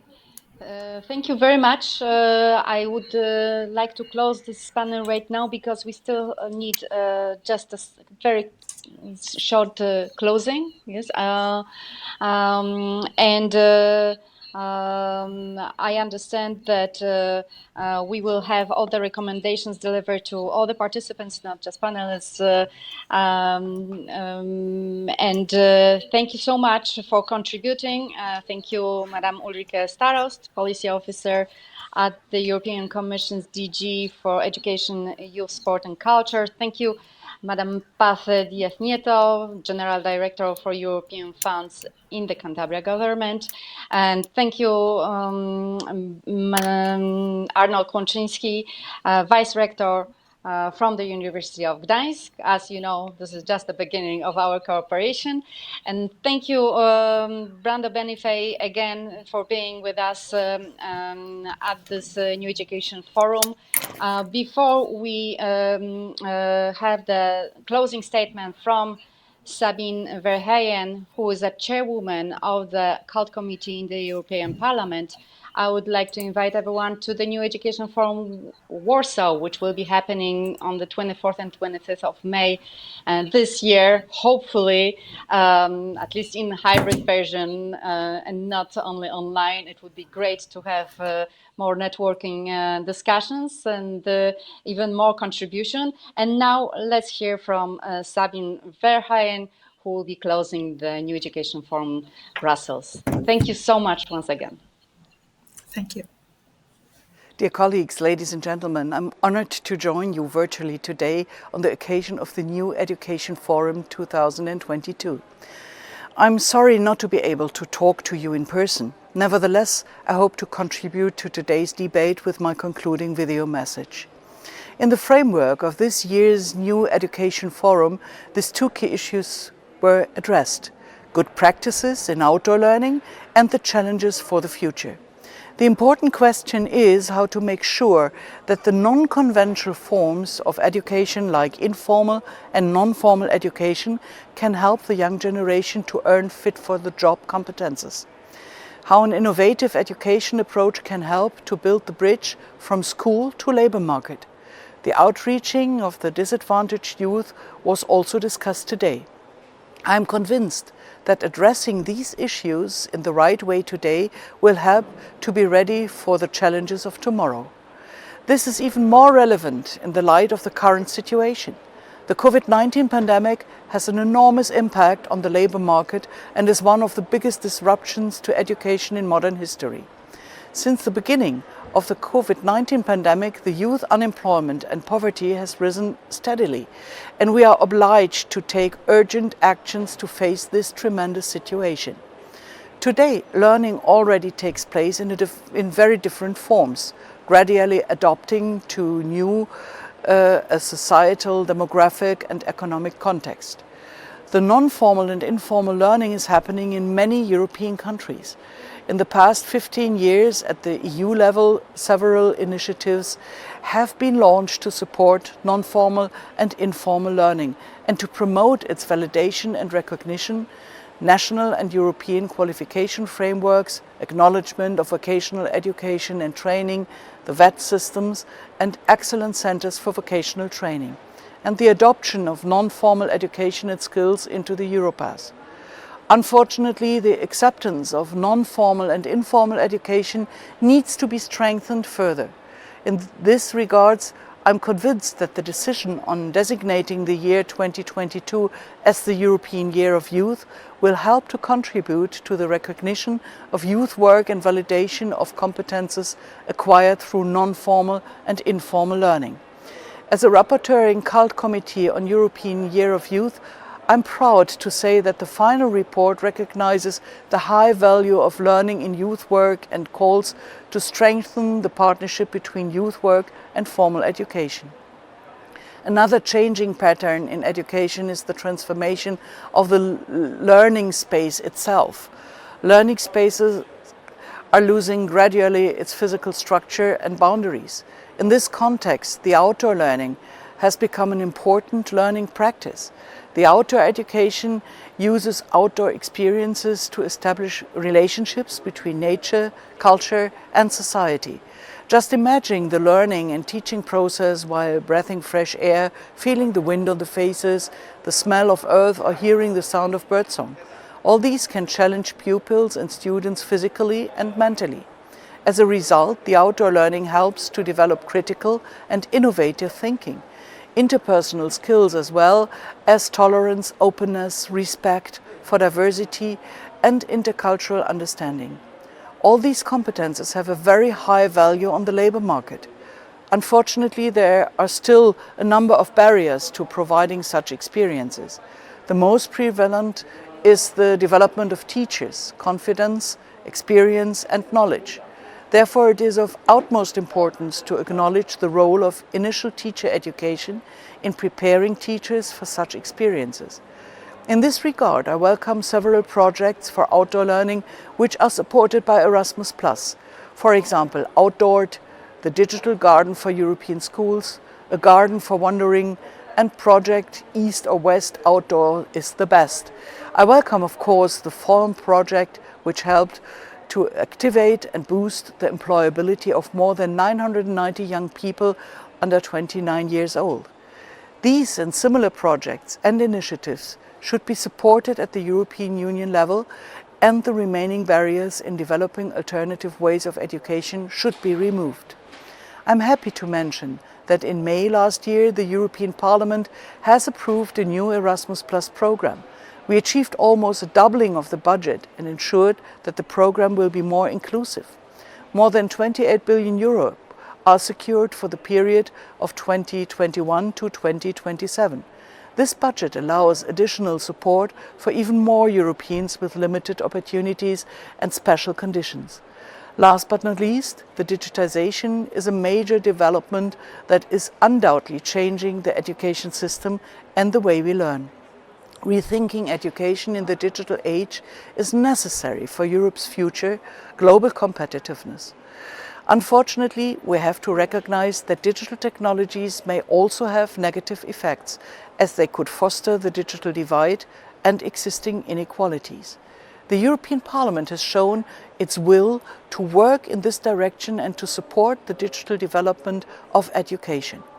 For example, it approved a report on artificial intelligence in education, culture and audiovisual media.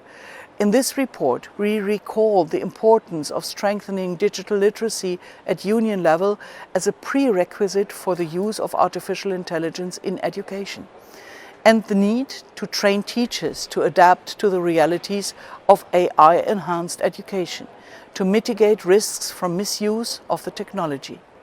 I'm convinced that within the framework of European Year of Youth, we will further exchange good practices and help to empower, stimulate and support young people all over Europe in their personal, societal and professional development.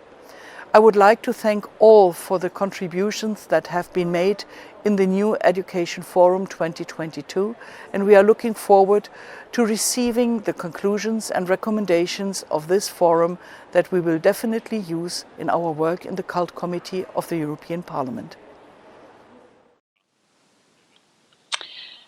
Thank you so much, Madame Sabine Verheyen, Chairwoman for the Cult Committee of the European Parliament, and I would also add to this my thanks to all the panelists who have contributed to today's discussions, all partners of Forum project and all partners of NEF Plus project financed by Erasmus Plus program.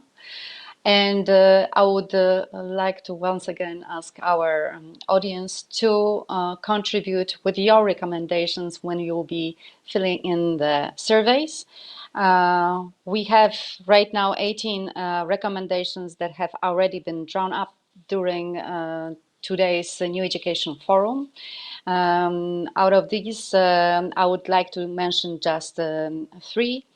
Meaning, it is very important to give youth opportunity to recognize skills and talents, strengthen motivation and confidence, and this is achieved through outdoor learning. Lifelong learning mindset has to be developed in youth, but also we need to work on this with employers in terms of their employees upskilling and reskilling. And last but not least, is the call for local communities' engagement in learning to make the education more relevant and more engaging for the youth. I hope we have much more from all of you, and thank you so much for being with us today. And I welcome you to New Education Forum in Warsaw, 21st, 25th of May this year. Thank you, and see you there.